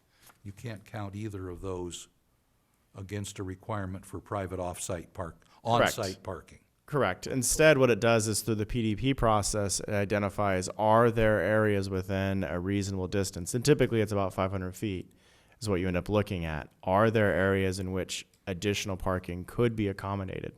Not required, right? Because through the PDP process, now you're looking at context, right? In terms PDP of the puts everything on the table. It does. Yeah, okay. Exactly. And not only that, but it puts on the table the whole we're getting a deliberation. Well, I'll still respond to it. That's a question. It still puts into question the surrounding context, and the surrounding context is definitely mixed use, and the proximity and closeness to the downtown area. So it becomes very walkable, right? The idea is with a use like this, you park your car, the likelihood of you moving that car very low, very very low, unless you're leaving and you're leaving town, right? Okay. Admin report, page 7 and 8, public utilities, does not mention the sanitation district. I presume there's gonna be some kind of an accommodation there because we're adding 4 hotel rooms. But I don't know what the allowances with the sanitation district are already for the Lavender Inn and for the office building that is proposed to be incorporated into the project. And so I think the applicant needs to know that that's one more sewer availability letter or will serve letter or whatever that has to be completed before construction. Just like the Yeah, water and electric. Yeah, there's a sentence in there that says, this site, since currently developed, is served by all utilities, and the applicant will be providing elements and letters to that fact. So really, all utilities are gonna have some sort of will The serve applicant will letter. have a meet with each utility and figure out if any changes have to be made to accommodate the new project. And just like what we do with plan check, we require that prior to the release of the permits. Okay? It's one of our boxes that we check. And we can ask the applicant when they speak if they're aware of any requirements, such as the water district we expect will require certain changes.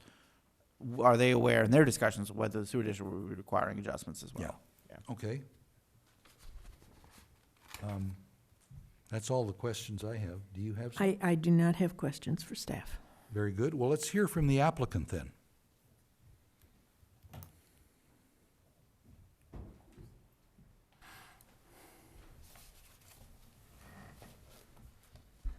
Good evening. My name is Kathy Hartley, and my husband Mark and I have owned the Lavender Inn since 2003. We're passionate about old buildings, anything historic, and we've revitalized buildings in downtown Ventura. We even revitalized a home in Franklin, Tennessee, built in 1832, 2 log cabins. And that's partly the reason we bought the Lavender Inn. Where Franklin, Tennessee is. Yeah, it's on the map. I wanted to tell you the reason we are doing this project. We have struggled through the years just having an 8-bedroom hotel. And with this new project, we will be able to have the same number of employees that will do the same number of things, from whether it's 8 rooms or 14 rooms, 12 rooms. We need an ADA room. One reason we've struggled was COVID, of course. We had to close. And then we had trouble getting people to come up who wanted to go hiking in a moon rock area up above on the trails, making sure that we were sterile, and spent a lot of money getting the hotel back to order for that.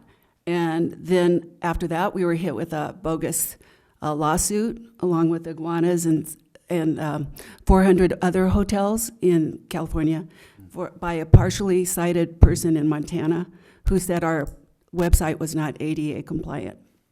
We've had, we're the only accommodation that has the plaza maintenance tax of about almost $10,000 every year. Even though our guests prefer to come back and use our bathrooms instead of the public ones in the plaza. And then of course, after that, it was COVID. It was the fires, the lawsuit, COVID. It's just been a lot of struggles. So this is why we need to do this plan and to get an additional ADA room. And to answer your question, it was a chiropractic office next door, and there were 2 to 3 employees in there. And then they had also their customers go in and out. Some were from out of town, some were from Ventura who would come to see them. So that brought in more traffic than I think we will have here. And you're right, the people do come and they park and stay, and that's one of the advantages of staying at the Lavender Inn, because they can go across the street and just live downtown, hike, whatever. So let me know if you have any questions. Thank you.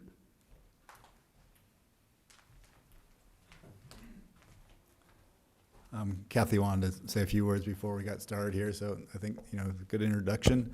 But members of the commission, Commissioner Quillisi, members of staff, Mark Whitman, architect for the project. I'm here with Kathy and Mark Hartley, who are the owners of the Lavender Inn and the operators. I think Kathy, explained, the reason for the project.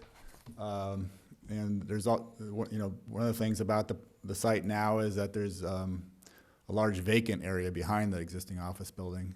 And then there's like a utility yard that has an old garage that's not, being utilized, that we're building the pool area into. So there's a lot of available space, for this project, which, makes, sense to do the project.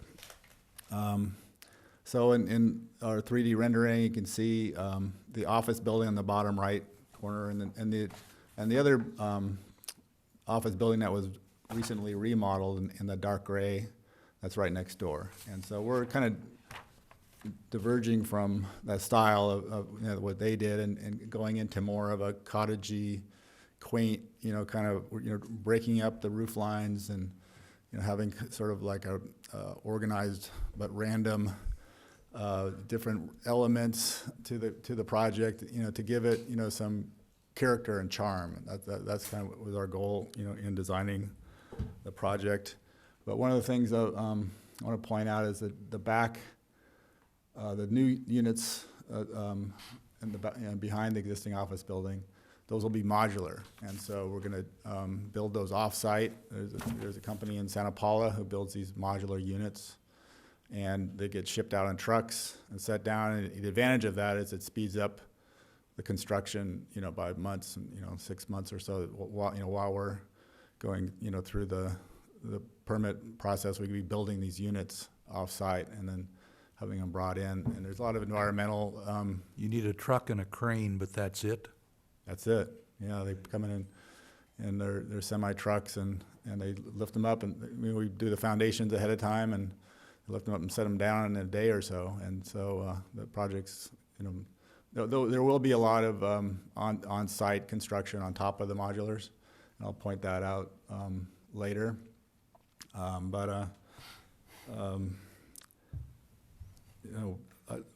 of the things about I like to walk you through the layouts. We talked about the front 2 units, the old office building being, new suites. So there's a living room with a bedroom, and they have their courtyards that face out to the existing porches. They'll be like little private courtyards. And getting back to your question about setbacks and all that, my understanding from the VMU zoning is it's a planning director's discretion on what the setbacks are in VMU. So there's not like a 25-foot back setback. You can make, I think, like this for residential projects, you can determine that. But for a commercial project, it's like the planning director has the discretion to adjust that setback. As far as fire department goes, when you're up closer to 5 feet from the property line, it has to be 1 hour fire rated.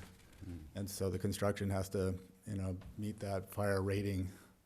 When we are, those back buildings that we're talking about have to be 1 hour fire rated. And so either there's no windows or there are windows that have to be fire rated. And so, walking you through the project, after the 2 suites, there'll be a little laundry and maids center that's part of the project is a new laundry room, and then the modular units they all have private courtyards facing the back or the front, and so the guests will have a chance to enjoy the outdoors in a little private space. And then part of the swimming pool complex, we're surrounding it with a trellis, which gives it kind of like a little bit of a resort appeal.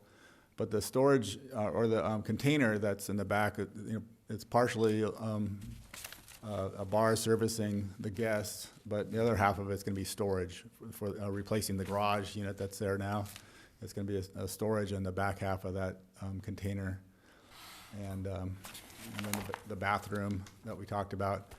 And then if you go to the next slide, Lucas, I want to talk a little bit about, well, here's the plan of what we're just talking about. One of the things I didn't point out was the trash container.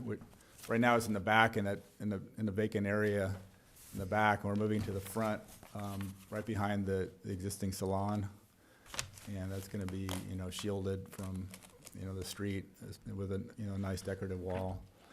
And you can see the permeable paving. I forgot to mention Bill Millette was the landscape architect on this project too, so he can talk to you more about the paving materials and that sort of thing. But one of the things we are doing if you could go to the next slide, Lucas, we are doing with the existing Lavender Inn. There's an existing breezeway, which is like only about 6 or 8 feet wide. It's closed. We're going to open that up and make it like an open breezeway. So to allow, I don't know if you're familiar with Lavender Inn, but they have a beautiful lawn area on the west side that they have weddings and events there. And so the people from that lawn area can flow through to the pool area without going through doors. And then you can see the demolition plan of the office building on the right side, where we're replacing doors and windows and remodeling it to accommodate the hotel units. And you can do the next slide, Lucas.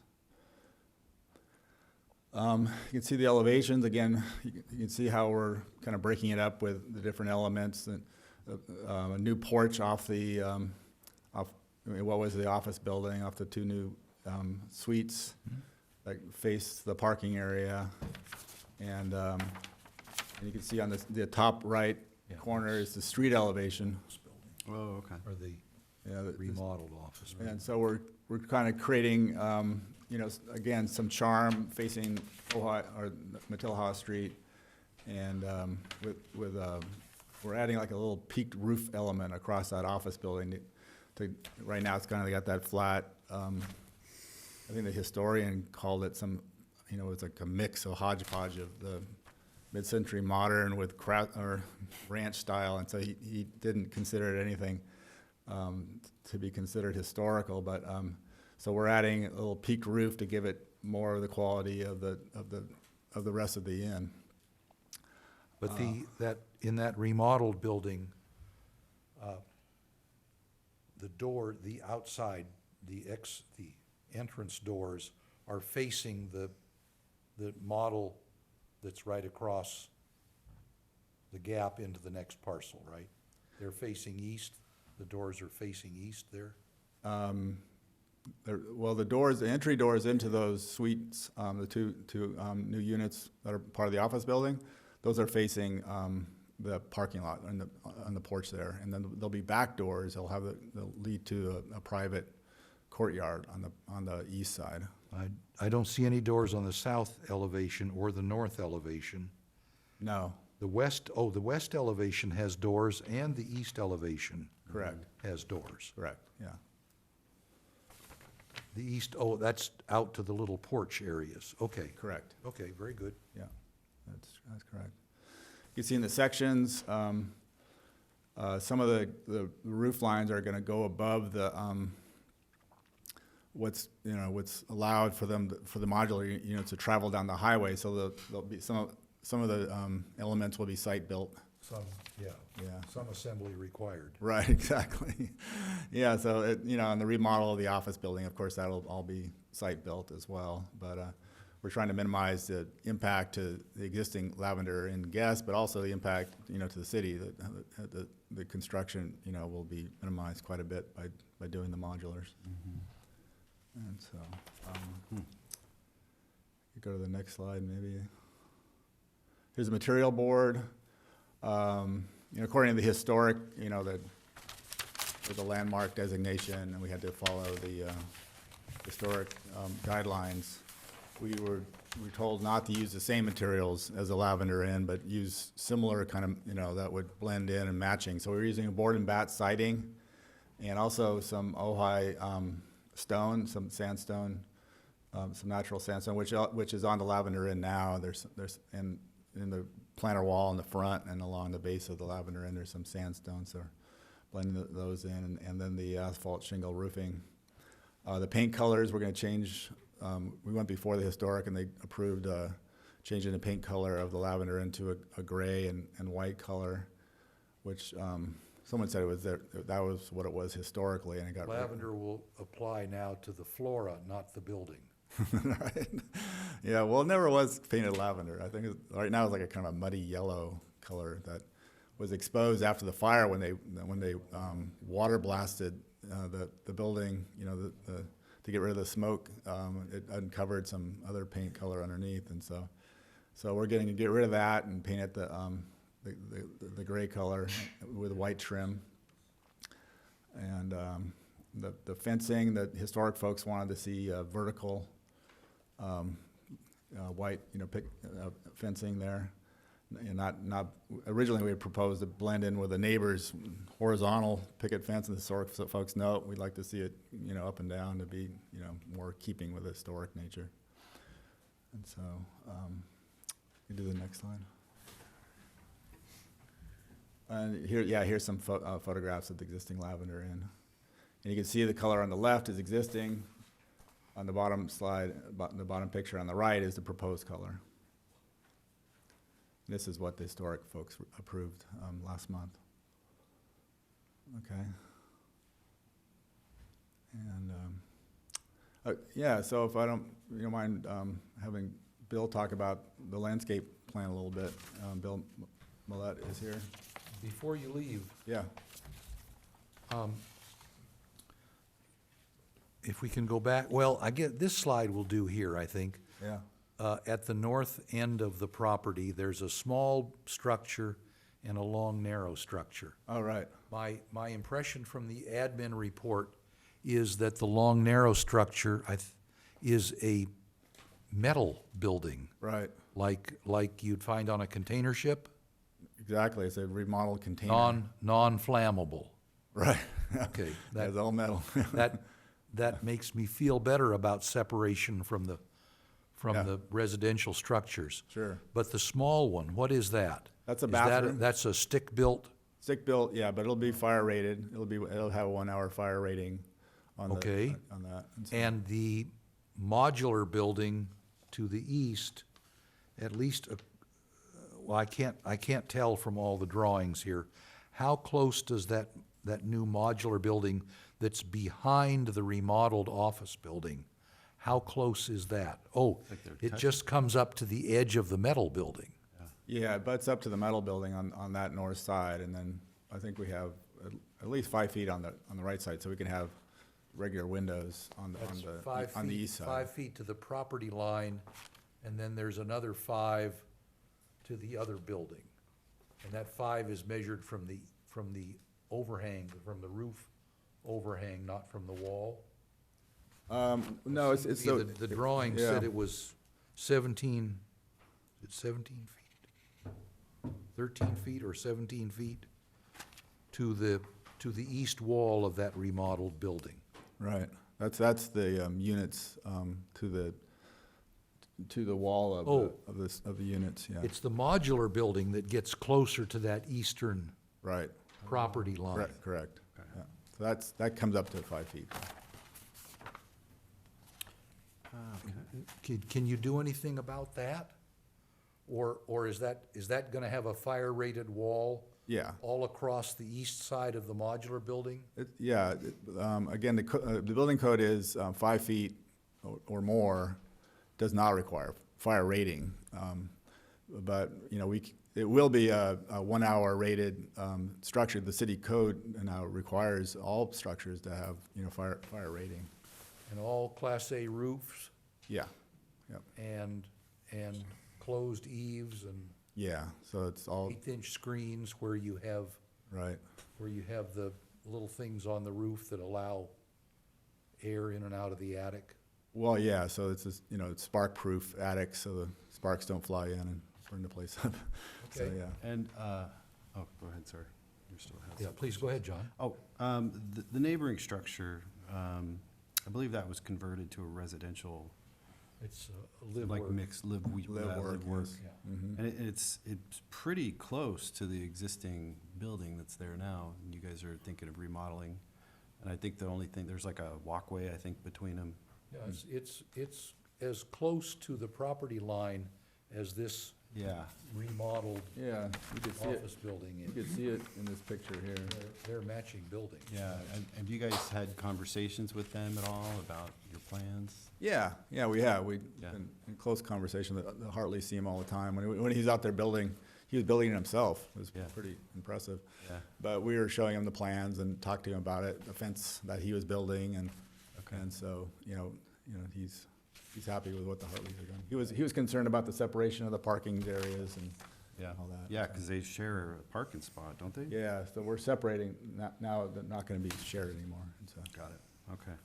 You're gonna put up some visual screen there between the two buildings? Yeah, that's already there. The neighbor already built that wall, that fence there, and so Okay. it's in already. I was looking at your building, I wasn't looking at the other one. Okay. Right, yeah. Yeah, we do have a little video to show you, but maybe I'll let Bill. I've got a quick one if I can. Sure, please, go ahead. On the laid-in traditional style stone that you're proposing, I don't know, to my eye, it reads as a veneer, a stone veneer, Correct. as opposed to actually anything that's been laid up Yeah. on the building. Is that a fair? Yeah, the stone doesn't qualify as a structural material. You can't build buildings with stone. You have to veneer, use it for veneer, for the building code. If, you know, but in a desire to use a material that one would find, which obviously cannot be, you know, a load-supporting member of the building. We wind up putting a stone veneer on a building that in terms of providing a visual cue that this is a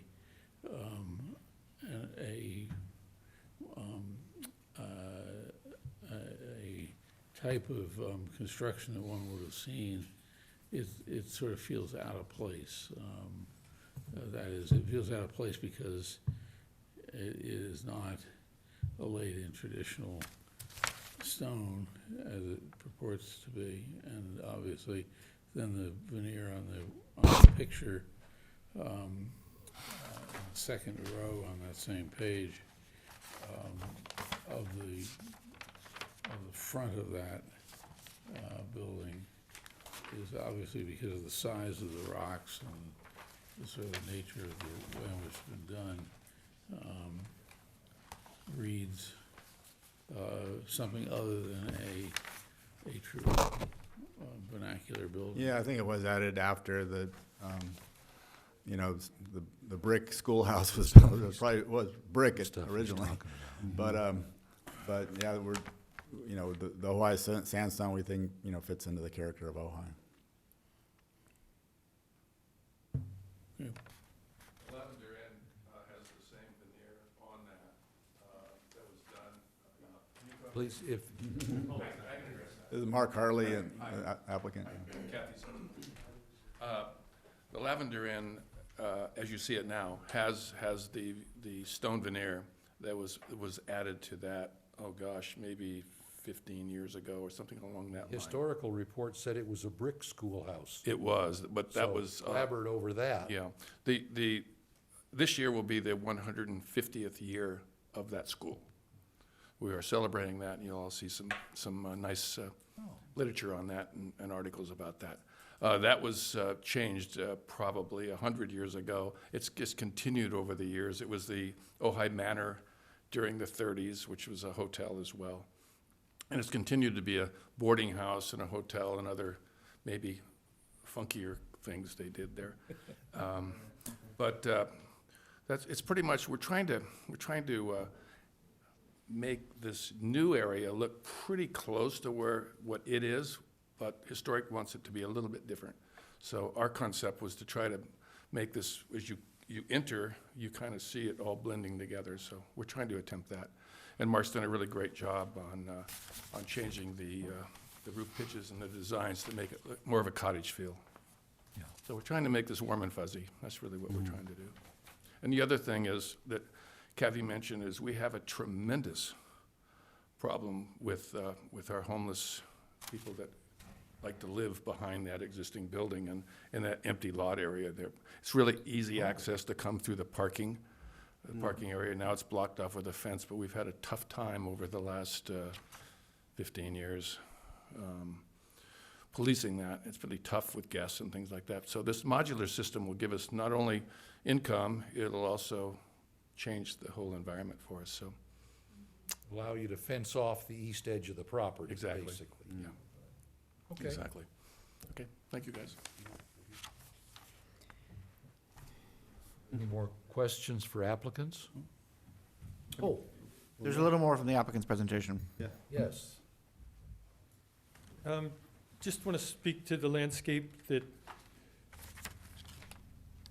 we're thinking of the plant material that we select will be appropriate with what's existing and appropriate to the age of when this structure appeared to be built or was built. So Gonna put some more lavender facing Matilla High. lavenders and more foliferous plants, maybe flowering plants in there than we normally would have in a landscape, but still drought tolerant and appropriate for our climate.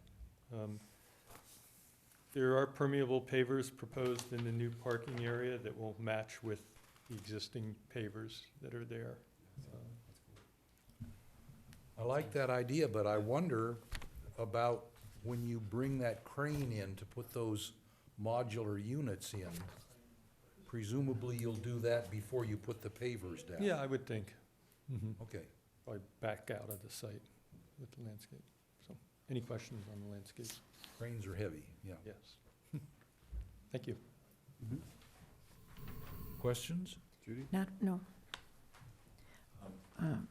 Yeah, I think the crane will come on the existing paving that we're not gonna, change, and it'll, in that middle parking area is existing asphalt.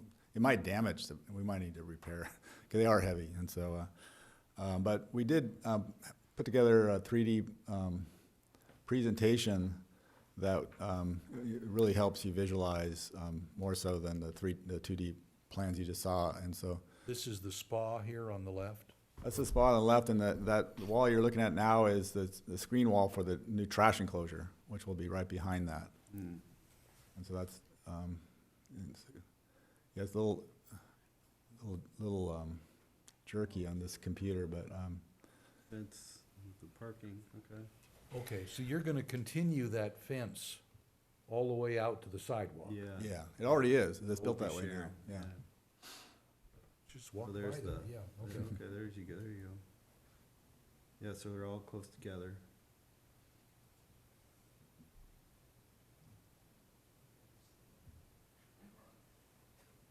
And the pool. It's cool rendering.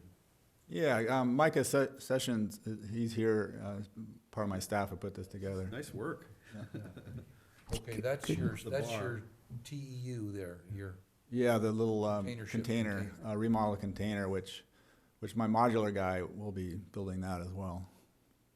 and you're gonna paint that compatible with the other buildings Yeah, that it abuts. right, yeah. And why did you choose modular for these new units? Just curious. Well, again, the time, and so the existing guests and the amount of time we're gonna reduce the construction. So all that pounding and all that, Yeah. will be taking like 6 months off of the time. But the cost is about the same, and so it's not a big cost savings to do it. But environmentally, it's a environmental plus where the workers are in Santa Paula, they're all, they all live there, and so they're not commuting to Ojai to build Yeah. build this. There's, they're kind of staying local there and bringing over in just one truckload, and so, yeah. So that's it. Didn't we just do, a project that was gonna have modular units? What was I don't that? know if, it was on Bryant Street, but I don't remember which one it was. I think the smaller project that had retail. No. I was proposing it for was my, It was the big one. Where's the big one? Yeah. Okay, The Cabrillo project is contemplating modular construction, okay. oh, okay, yeah. Okay, cool. which I think is a lot of folks are seeing that shift more and more. Right. The reasons Mr. Whitman described. It's the next step of integration beyond those trucks that you see that'll go down the road that have 50 roof trusses on them that you assemble on site. Yeah, same kind of idea. They're going one step farther. Exactly. We've been building the same way The for walls and the roof all together in the a plant. whole new way of building, and they're trying to figure out how to get it, the cost down. But like I said, the cost is not coming down yet, but I think in the future it will, yeah. Mark, Volume will help, yeah. is the bar and storage structure considered one of the 3 modular? No, Okay, so, Because you just said the guy that's building the modular units was building that. yeah, but we're calling that the container unit. But, Okay. so it'll be a container that's remodeled into, but he's gonna do the work for that, yeah. The small unit in the upper left, though, that's gonna be modular, placed on site, or is that gonna be stick-built on site? It's possible that could be a modular built offsite as well, and so, we haven't got that far yet, though. I only see 2 modular buildings. There's Oh, it's the little one. that one and that one, 2, yeah. that's what I'm saying. The one in the There's back. 3, The report says there's 3. 3 units, I thought, in modular buildings. Oh, I think the one of the units is divided in half into two modulars. Mm. That's what it Okay, is. so Because there's a width max. bedrooms and units were getting confusing as I read through this. The page 4 of 9 says for a final total of 12 units, but it's really 13 unit bedrooms, Yeah, right? there's, one of the units has two bedrooms, yes. Like I say, units and bedrooms seem to be interchangeably used here, so I got lost in those weeds. But So what's the bedroom count then? The bedroom count, Yeah.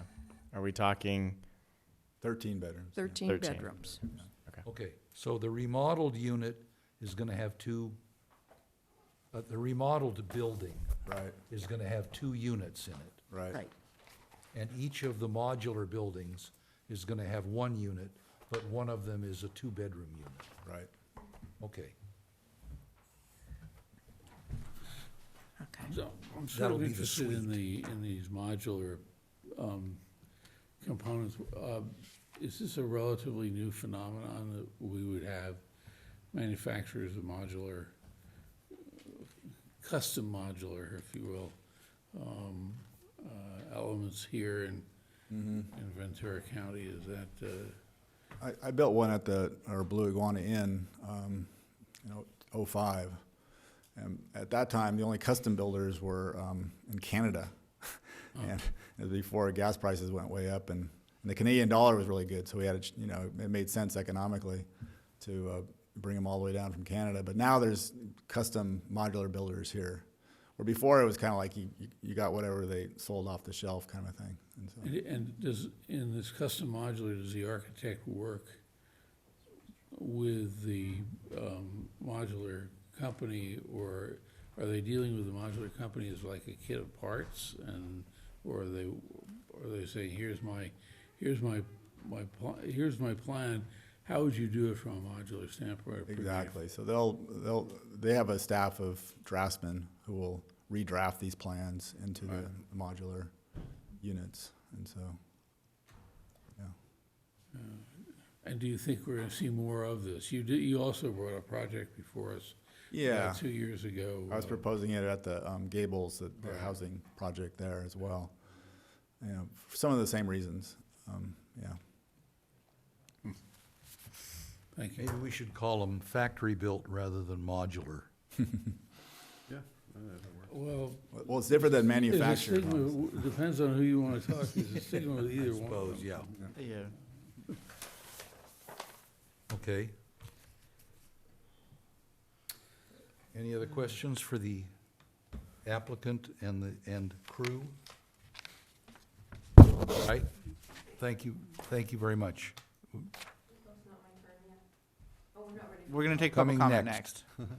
next. Next, we're going to open the public comment portion of this public hearing. And I have one card, Larry Steingold.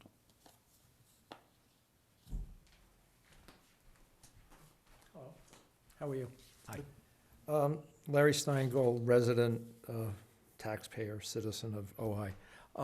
The project, I think, is very nice. It's a very good project.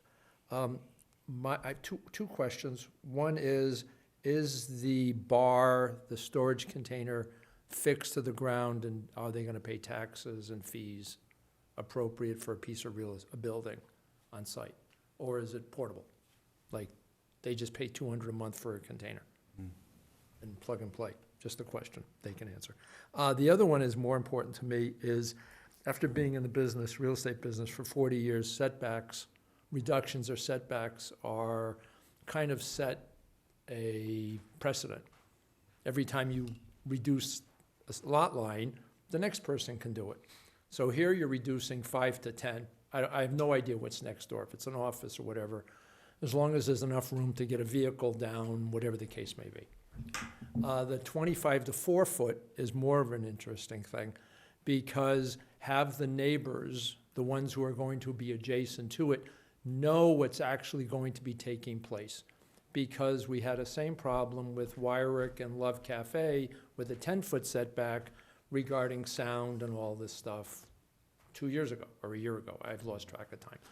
But the neighbors are gonna find out there's a swimming pool next door and a bar and noise and music, and you're back here again going, oh, now take it back 10 feet or 20 feet or whatever the code will say, right? And you're gonna be back doing this, saying now you can't use the swimming pool because it's too close and there's too much noise. I'm just trying to avoid that now, have that conversation with all the neighbors to say, hey, we're gonna have this here, we're gonna have this there, and next door. Now, the neighbor behind where it's now 4 feet, if he wants to reduce, or she, if they wanna reduce their setback to 4 feet, is somebody gonna go, oh, you're too close to the other sound wall? Or something?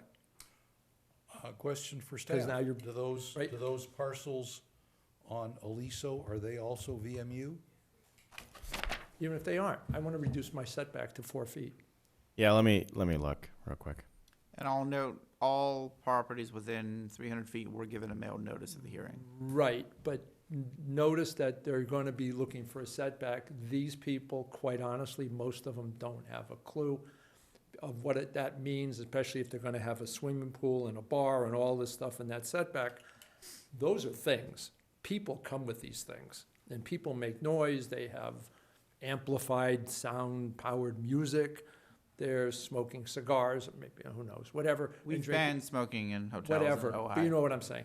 The point is, people are gonna be next door, these people may not know what they're not knowing. They should be aware of what's coming. Right. Even if you have to go see them individually and say, hey, get them to support you, fine. But you don't want them here 2 years from now going, how come no one told us? Because you're telling them that they're asking for a setback, but you're not really telling them what's going there. That Here- could go there. Can I respond to that? Hmm? So here's the situation with notices. Notices provide for the opportunity to ask the questions.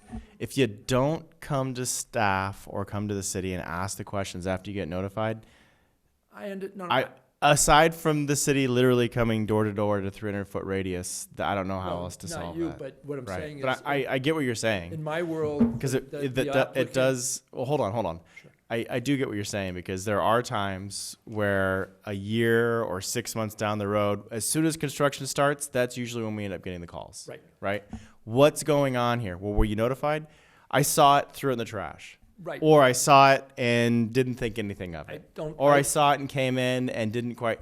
There's a whole bunch of different I varieties. I understand. agree with you. All I'm saying But is. the reality is that responsibility It still would- exists it with would the people getting the behoove notification. The applicant to go to all the neighbors and say, hey, we're gonna be having this pool here, and we're gonna be having this bar here, and that's why we want a 4-foot setback to your property.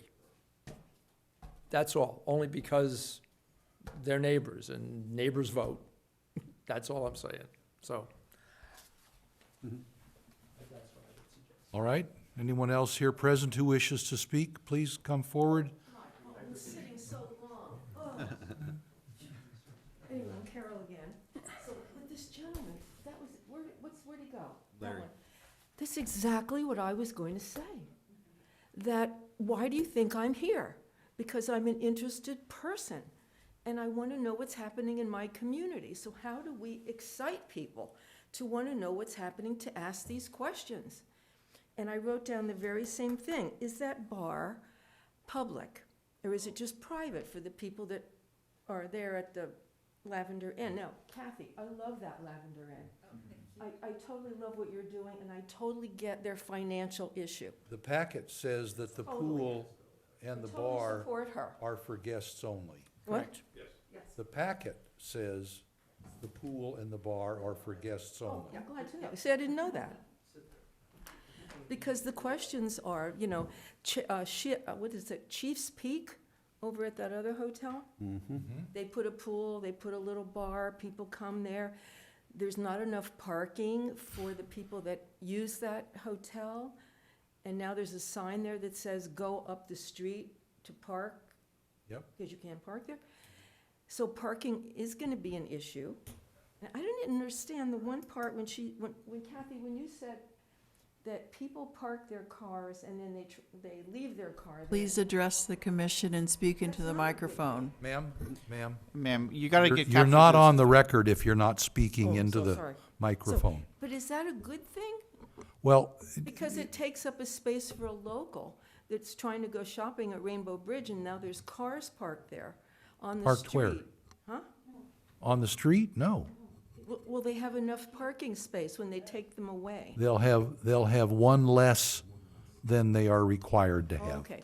'Cause I was just- But in addition, you bring up a separate case of a different business, and they had to get a number of other things approved by this commission here to have events with other than guests of the hotel attending. And a lot of hoops to jump through to get that done. I have not seen anything in the packet here requesting events that involve, or activities, I should say, that involve other than guests of the hotel. Okay, because I didn't know that. Right, That- I that's- think in the the packet. packet says no. So but that's good to know, that it's just for those private people in there. Yeah. So let's see, was there anything else here? Oh, it seems like there's more alcohol consumption coming to downtown. You should go Love Cafe, because they're gonna have a bar in the back. And then Lavender across the street will have a bar. And then this new one that was just here earlier today, they're gonna have a bar. So it just feels to me there's more alcohol and bars coming to Ojai, which means more people, I don't know if it's young people are gonna be drinking or tourists are gonna be drinking. It just feels a different atmosphere, period. That's all I have to say about that. And Ooh, my time's up. time's up. Thank Thank you. you, ma'am. I'm so glad I came up here to talk. Good, thank you. Yeah. I did have one more question for the applicant, if I we did could. too, yeah. Okay, good. First of all, is there anyone else here present who wishes to speak on this agenda item? Or anyone online. Seeing none. Sherry, are there any raised hands online? No. No raised hands online. All right, then we will close the public comment portion of this public hearing.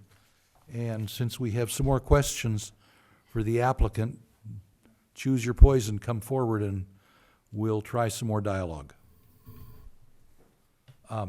My first question was, and I apologize for not asking this before, what's happening in that 4-foot strip across the back? Are the applicants and you, sir, planning any noise suppression? Because a pool can be kind of a loud place. Are we looking at putting in shrubbery that? I think we're I doing don't- a wall. I haven't across- been to the back of the property, so I don't know Right. how tall the fence is. Right. But are we gonna have bushes there to cut the sound, or? There's a Or- wall in the picture. Well, yeah, a concrete wall is a reflector of sound, it's not an absorber. And I'm just curious, because I think one of the first things that neighbors will have a concern about is noise. For sure. And I'm just wondering what you have on the other side. done to plan for Or house that over here. concern. Well, there is a block wall that would deflect a lot of the noise A lot of the noise, Yeah. yes. Yeah. away from the neighbors. But, my experience, like at the Emerald Iguana, the pool, it's like everyone's just quiet and trying to take a nap. And that's, when they're hanging out by the pool, it's not gonna be like, spring break or anything like that. And so, I think that's the same kind of clients that Lavender Inn has, is people coming to Ojai to relax and be quiet. It's not gonna be a noisy party atmosphere kind of thing. Yeah. So no plan other than the block wall right now. Right. Yeah. Did you guys explore setbacks that were a little bit more to code versus, is there a need to have such a small setback of 4 feet? Again, can you look up that VMU setback code, Lucas? Because it was when we read it, it said 4 feet. Oh. And so, for accessory structures. Okay. Table 3, 5. But what I So would, there is a provision. It was a director's determination. It's literally director's determination that was provided as a memo. It was one of the first things that I did when I started here, and it was for accessory structures. So there was no provision regarding accessory structures that met 120 square feet in area. So I'm assuming this is 120 square feet in area. well, the bathroom will be, yeah. Yeah. That's the smaller structure that you had mentioned earlier. That provision allows for such structures like that to be located within the rear yard setback. But what about a pool? Pool is not included with that. Oh, so And the It is default- only the accessory structure. It was meant to address structures of nature in which Mr. Whitman is alluding to, as well as like tough sheds in someone's backyard. Sure. Yeah. Those are typically 120 square feet in area. Yeah, yeah. And otherwise, the default setback is 25% of the lot depth, 25-foot maximum required, Right. So, or as adjusted by the or- PDP. Or the PDP, yeah. so that wall behind the pool Right. is actually 4 feet in from the lot line. No, that'll be on the lot line, It'll be on the lot line. yes, So there's a 4-foot gap. right. No, that is something. Between the wall and the new structures, yes. There'll be a 4-foot Okay, back there will yard. be a, Yeah, a a yard, gap. 4-foot yard, yes. Yeah, it's shown here, accessory structure setback, 4 feet, that little dotted line right okay. there. Behind and the stone. Well, then you have to go to the next drawing that has, here's that same 4-foot setback. Where's, There's a gap between the fence. pool surround okay, and the wall. The wall is right here. this is the fence. No, this is the fence. He said, the fence wall, he said that is on the lot line. Okay, that's not what the picture is showing. This gap, there, Okay, which one are you on here? Perhaps the applicant can clarify? Yeah, yeah, bring up maybe Kathy?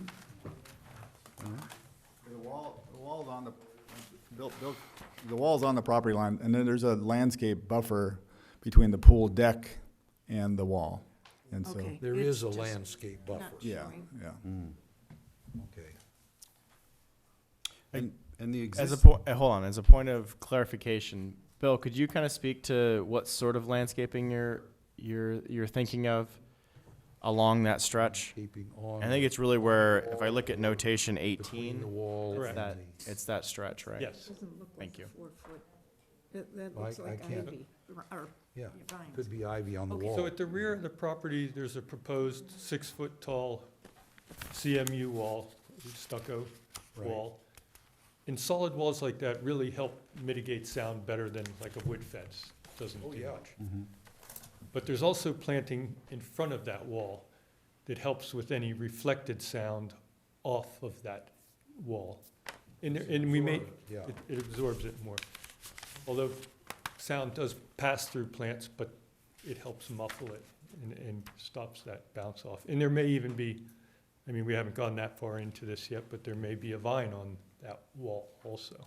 Right. At the rear of the Yeah, property. one of the pictures seems to show ivy growing on the wall or Yeah. something like Mhm. that. So that'll help mitigate sound Yeah. to the rear of the property. and on that wall, where the pool is, on where that area is that we're talking about, the other side, have you guys talked to those neighbors over there and let them know that there's a pool that be going in there? I haven't, as the landscape architect, had any communication. with Sorry, them. sorry. Kathy, that might be maybe yours, yeah. Are you referring to the new neighbors next door at 2016? New ones, Oh, no, oh. the ones where, where the pool's. Yes, proposed? behind, directly behind. No, we have not. You haven't I talked to think the them? parking lot goes a little bit into it, but, behind it, but no, we have not. But I take your suggestion, Leslie. Oh. Oh, yeah, it is a garage, yeah. Mm-hmm. Okay. It's a high-pitched garage. High-pitched garage. Mhm. But there's two lots, right? So Right, there's two right. There's properties. another lot. It's not directly behind the proposed swimming pool. Okay, got it. And then another quick question. I know you guys do weddings there. This will be an area where people would congregate after the wedding, I'm assuming, things like that. In the pool area? Yeah. No, we're not going to allow people from the wedding. It's just for guests only, not, it'd be too many people. It'd be, yeah. Like reception parties and things like that there. No, it's not going to be big enough. And people drinking by the pool, no, not a good idea. And also, we only have one room where we allow children. Nobody's in the main house. We don't allow children, so. The two-bedroom unit? No. We haven't decided that yet about the two-bedroom unit, about children, but we do have for the cottage, present cottage. We could move it to the other one, but it helps our guests like to come and chill out without children, so we just have one room. So that won't be a problem at the pool. And I know that the driving force behind this is for economic reasons. But considering that, you know, that little area down there it's already pretty dense. It's gonna get more dense, a little more crowded. We've got another hotel that's obviously being built in that area. And then there's gonna be a theater that's gonna be opening up pretty soon as well. So it's gonna get really busy in that little spot of the, you know. Middle of town. Middle of town. So outside of adding additional units for tourists coming in or visitors, have you guys looked at any other economic ways that you could offset this? No. It's just really a wasted space back there, and we thought, we're getting so little for rent. It was ridiculous not to use it as rooms. Oh, you already owned the building where the chiropractor was? Yeah. Oh, okay. We've owned that for about 15 years, so we were renting it to them, and it was, And they moved out? They moved out. well, they moved out because they knew we were going to do construction. Oh, And they okay. moved out prematurely because the process took a lot longer, but it's just doesn't make sense when we can make so much more from those 2 rooms at Yeah. least. Right. Okay. Very good. Thank you, ma'am. Do we have any other questions for applicants or staff? All right, then we're going to reclose, go ahead. sir. Well, I was just gonna there was a question earlier as to the surrounding zoning. The zoning surrounding that site is all VMU. It is. So in all four, well, with the exception of the south side, it's zoned C1, so. Yeah, okay. Thank you, Lucas. Then we're going to close again the public comment portion of this public hearing and discuss things as a commission. We have deliberations, and I have some things I'd like to see done with the resolution. So, thoughts in general? I have one thought, and it cut across both of the projects we reviewed tonight, and that is, I don't think we're doing as good a job. Maybe it's because of the way in which the applications came in, or coaching by staff or whatever, of providing context for the project. You know, I found myself looking at it and saying, I wish I knew it was 3 feet away, you know, from this line. I wish I knew, what, is that an empty lot next door, or is what's in that lot? It's, you know? yeah. And so. Yeah, I just because we remember- can't really wander around these properties Yeah. as No. planning commissioners. Especially that one's a. No, but I'm just thinking that, no, I know, we can't. Yeah. But it is very helpful, and I'm thinking of the neighborhood that we looked at where somebody wanted to add a story to the house, and it was really, I thought, very well presented by staff and by, you know, the players who were involved in it. And so you had a real sense of what that neighborhood was like, and this question of context for what we're being asked to work on is important. And I thought this docket was very difficult to find context, so by comparison to some of our other dockets. So Okay. I just, it's a desire. Do you have overall thoughts on the On the project? project, the substance of the project. No, I think the lavender Inn is a gem for our town, and my only apprehension is it going to become, well, is it going to change it too much? Is it going to make it just a little too twee, a little too over the top? And by adding density to it. But you look at it, say, how do they make that thing work economically without adding a few extra rooms? So I certainly see the economic driver and support this hotel. Okay, Judy?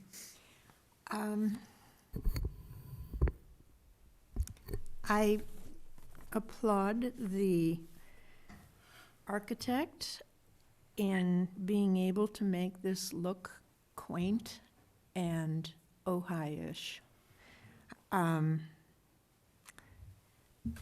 The pool being next to that wall is bothersome. On the other hand, you've only got 13 rooms and apparently very few kids. So it probably isn't going to turn into a big noise issue. I don't think that adding 5 more rooms to the hotel is, I mean, it's going to make it more economically feasible. 5 bedrooms, whatever, not units. 4 units, 5 bedrooms, right? Exactly. Anyway, I don't think that that's going to be a huge addition to our town's traffic or whatever, so I like the project. I stayed at the Lavender Inn when I first came to town, had a little kitty that spent the night with me. Wandered home from the restaurant and just came into that room and owned it, so. Anyway, I like that it's still the Lavender Inn, and will stay that way. John? Yeah, I wanted to, I mean, yeah, it's a gem, it's a little treasure of our town, that Lavender Inn. Quick story, so I worked for a company in the Midwest, and I would go back and visit, and work at the corporate headquarters. And anyway, I was working with a coworker, and she said, well, where are you from? And I said, I'm from Ojai, California. She's like, oh, I think I know where that is. And she pointed to this picture on the wall, and she said, have you ever seen this place? And it was Lavender Inn. Yeah, it was a trip. But I mean, I think, making the Lavender Inn survive is obviously, most important thing, I think. Economically, I wish there was a way to do it without adding units. I don't like the idea of putting more people here. I mean, we already struggle with tourism. It's already something that we're trying to balance in our town. And we're gonna get more population, we're gonna get more tourism, all around. And we already are struggling with just how many cars can we keep on the roads? I mean, without creating just tremendous gridlock. So those are all concerns, and I wish there was a way that we could do it without, adding 5 additional units. Just, it's kind of a bummer. And I can see people walking through downtown, construction going on, and people going like, what in the heck has happened to this town? We got this hotel here, we got this hotel here, we got all this stuff going on. I could see how that could raise concerns real quick. When we think about from a planning perspective and, try to make sure that we have enough infrastructure to handle all this stuff, and I just don't think we do. It's concerning in that regard. So anyway, I have mixed feelings for sure, and I'm just trying to figure out which way I'm gonna go. I do like the overall, how you guys have laid it out. I think it's really beautiful. I think you've done a great job, Mr. Whitman. I think it's fantastic. I like the pool in the back. It's a little close to the neighbors, but it's nice to know that it's mostly a garage back there. And it would be good, though, I think, if you guys met with those folks and just let them know that, hey, there's gonna be a pool here. You guys are gonna be all right with that? Because I'm assuming they've heard the weddings before, because you guys probably have those quite a bit. I've heard them in the summer from my house, which is okay. It's all good. So Anyway, that's just kind of how I'm leaning. I'm not sure right now. I'm just kind of mixed, but yeah, there you go. Okay. I like the project. I walk up and down Matilaha a lot, and I have never stayed there because I've always had family in town for the last, hate to say, 50 years. But it is a landmark officially, but also in the minds of a lot of people in Ojai, I think. And making it a little bit bigger does not bother me. If it makes it a better business and it looks pretty much the same, then I'd say let's go with it. I do have some suggestions and corrections to the resolution itself.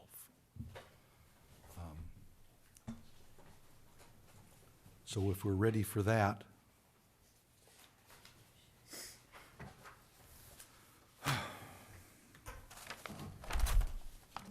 and again, this is, I don't know that there's not a lot of substance here, but it's corrections that I'm gonna feel better about if I sign something.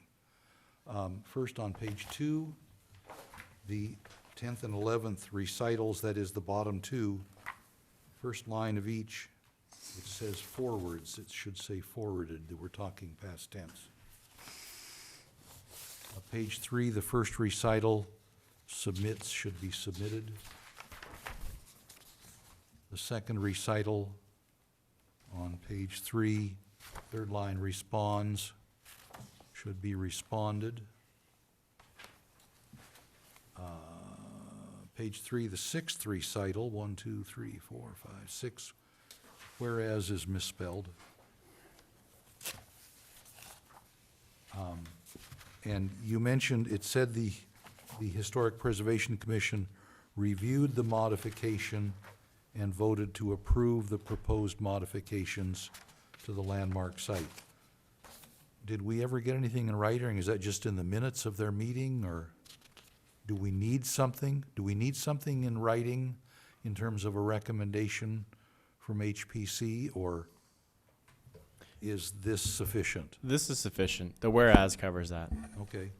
Along with the minutes and the other documents that reflect it. Right.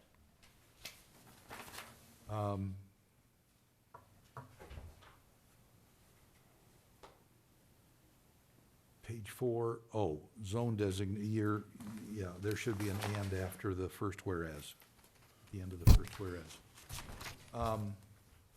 And then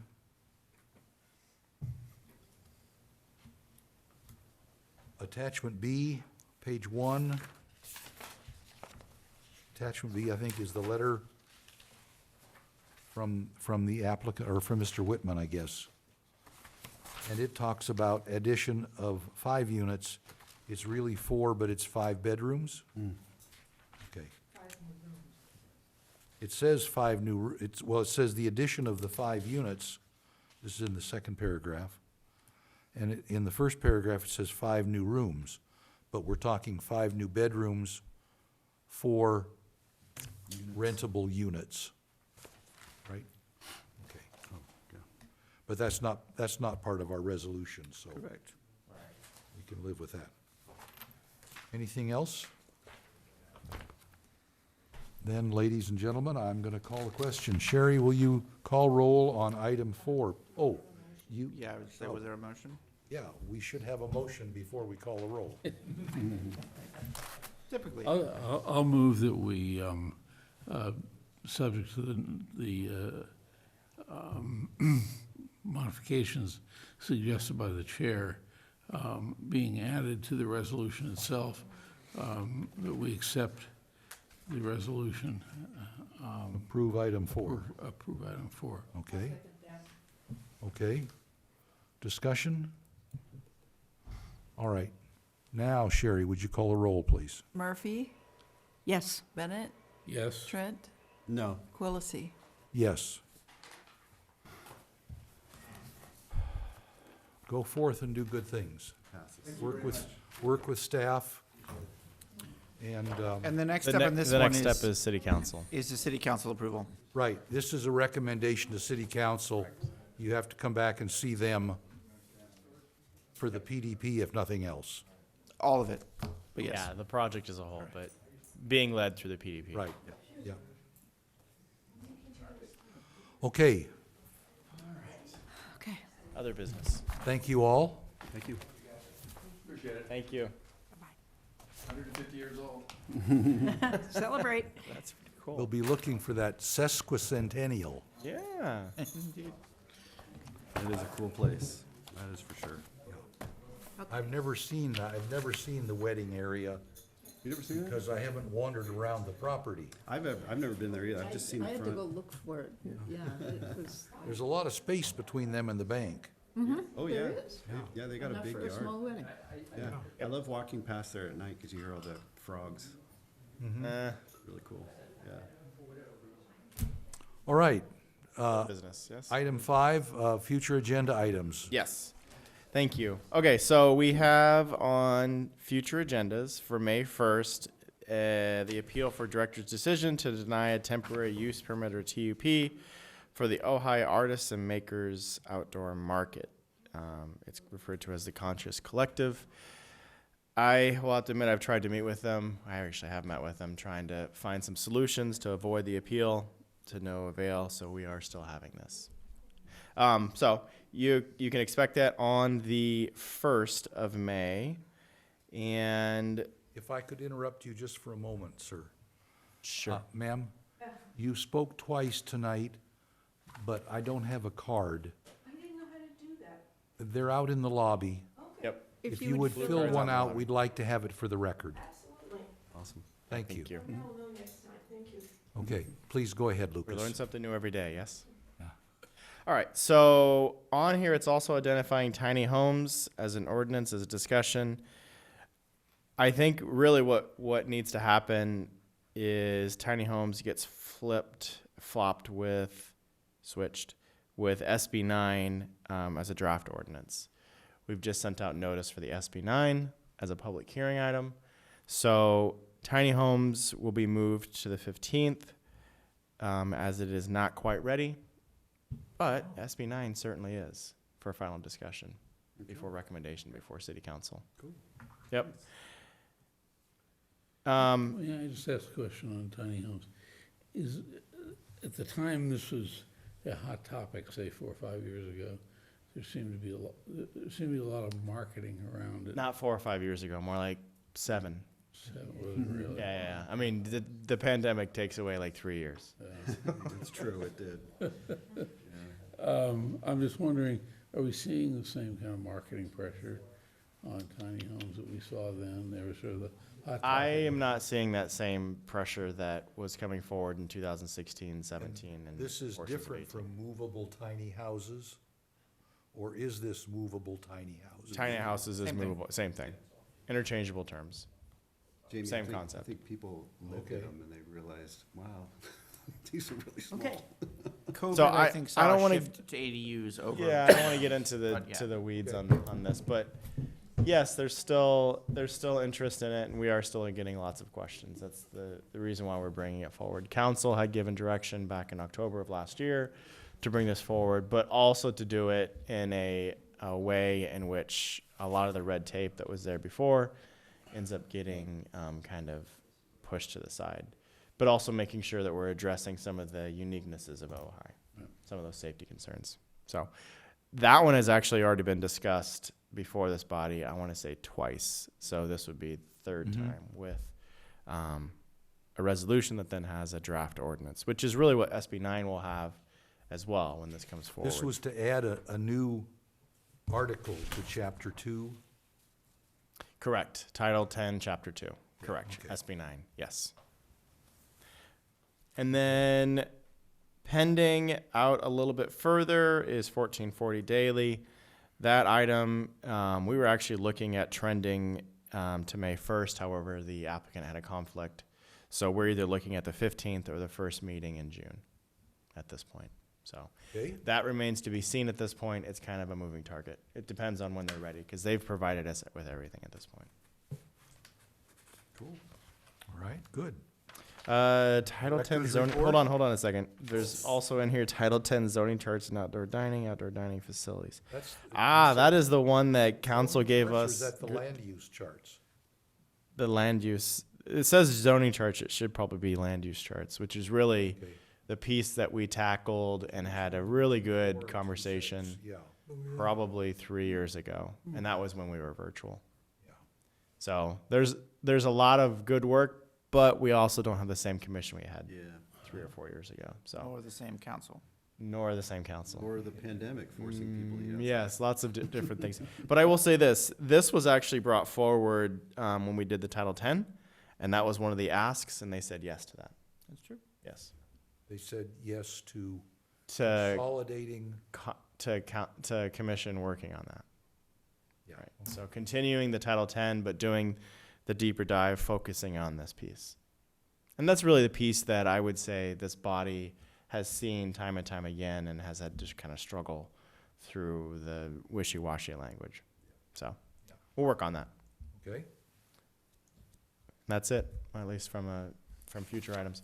There Final are thoughts lots in your of director's report. just to be fair and to be transparent, there are lots of other items that just aren't on here yet, but we are working through them as we speak. So they're not on pending because they aren't even really ready, but they're definitely out there.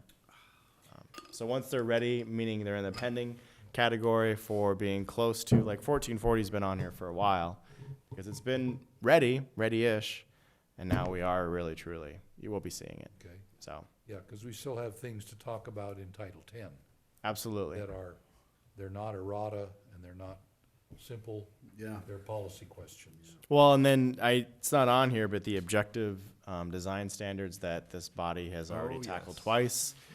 We're working on those standards in more of a formal format, which we're tackling currently. And other aspects of other sorts of future agenda items, particularly the larger policy questions, are going to be considered by the city council as part of setting their goals and objectives, building on their recent discussions regarding goals. That meeting will be a special meeting to be scheduled sometime in the next couple of weeks. Was going to be last night, but got continued because of circumstances. And so that will be, stay tuned on the website and the agenda postings for that special city council meeting to discuss the council's goals and objectives, which will feed back through to this commission and, of course, the community development director and department as work plan items. Awesome. Mm-hmm. Yeah, Get speaking of back that, to that work plan. have they, any talk on the general plan?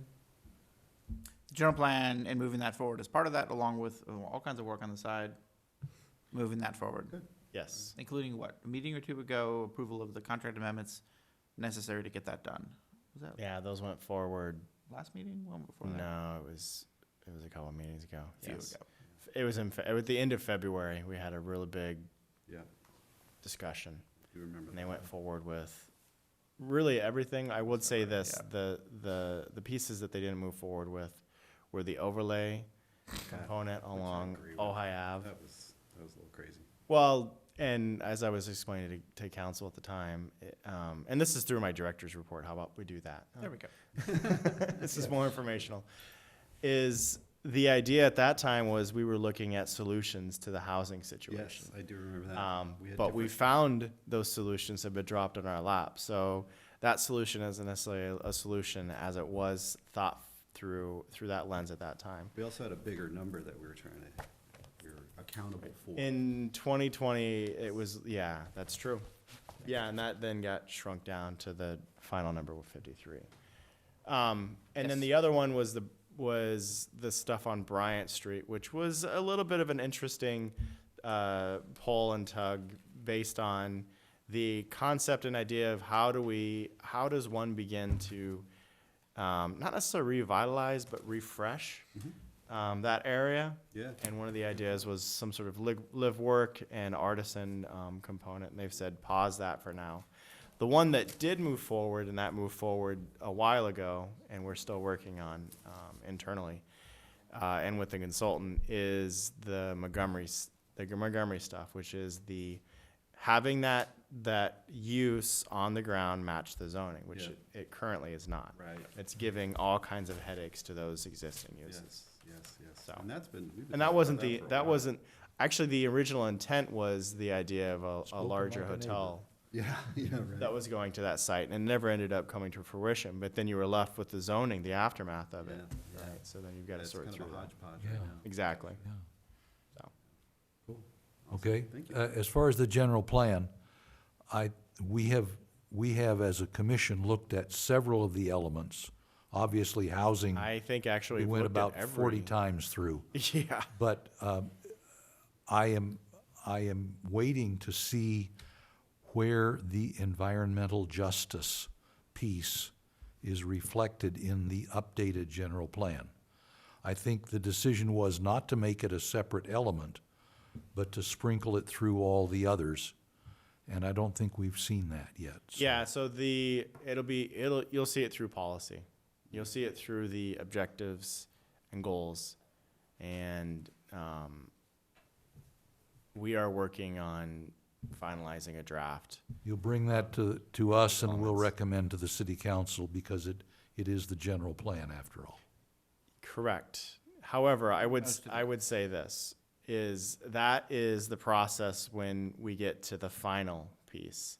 But each of these elements are likely to be addressed through some sort of workshop, seminar to kind of like That'll inform all of air the us. caution. Because, yeah, there's a lot of stigma going on right now that I'm hearing that the elements themselves are going to be completely new. There's going to be all these new policies. And like we did with the housing element, what was it? We redlined everything so that you saw exactly what was being changed from what was there previously. Now, what's interesting is that these elements themselves are, in some cases, 30 years old. I mean, 97 is when the land use element was last updated and received awards, sure, in 97. But we're in 2024. And what we're trying to do is to try to understand how we address some of those pieces through a land use element that still encompasses and embodies this community. Yeah.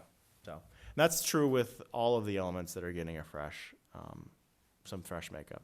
Cool. Okay? And I see council member liaison is not here this evening. So unless there's any other business before the commission, yes, ma'am? Oh, we have commission member reports. That's right. The MAC meeting was Monday evening, which I attended.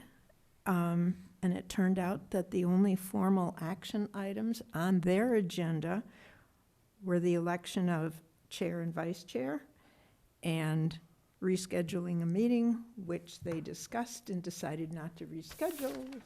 So that was it. Are they the third Monday, or are they second Monday, or are they first, No, it's keeping the same thing.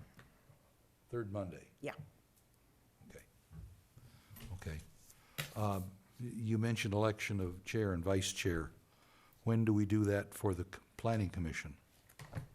After we After. have the coming vacancies sorted. Correct. So As May, to folks being reappointed and the vacancy being filled, or adjustments as the council may desire. so Okay. May is when that's, Like, it's middle of May, right? May 15th or something like that? May 15th is the 15th number is that I the- wrote. That's the date that's fresh in my head, yes. Okay. So how many more meetings we have? Like 2? 2 meetings. 2 counting May 15th, although, given the council's meeting last meeting, that may stretch to June. Because the commissioners remain in the seats Sure, until they figure. unless and until the successors are appointed or reappointed as applicable. Right. Correct. Butts and seats. Butts and chairs. Okay. Exactly. I'm done. Are we done? Good deal. Then at 9:22, we're adjourned.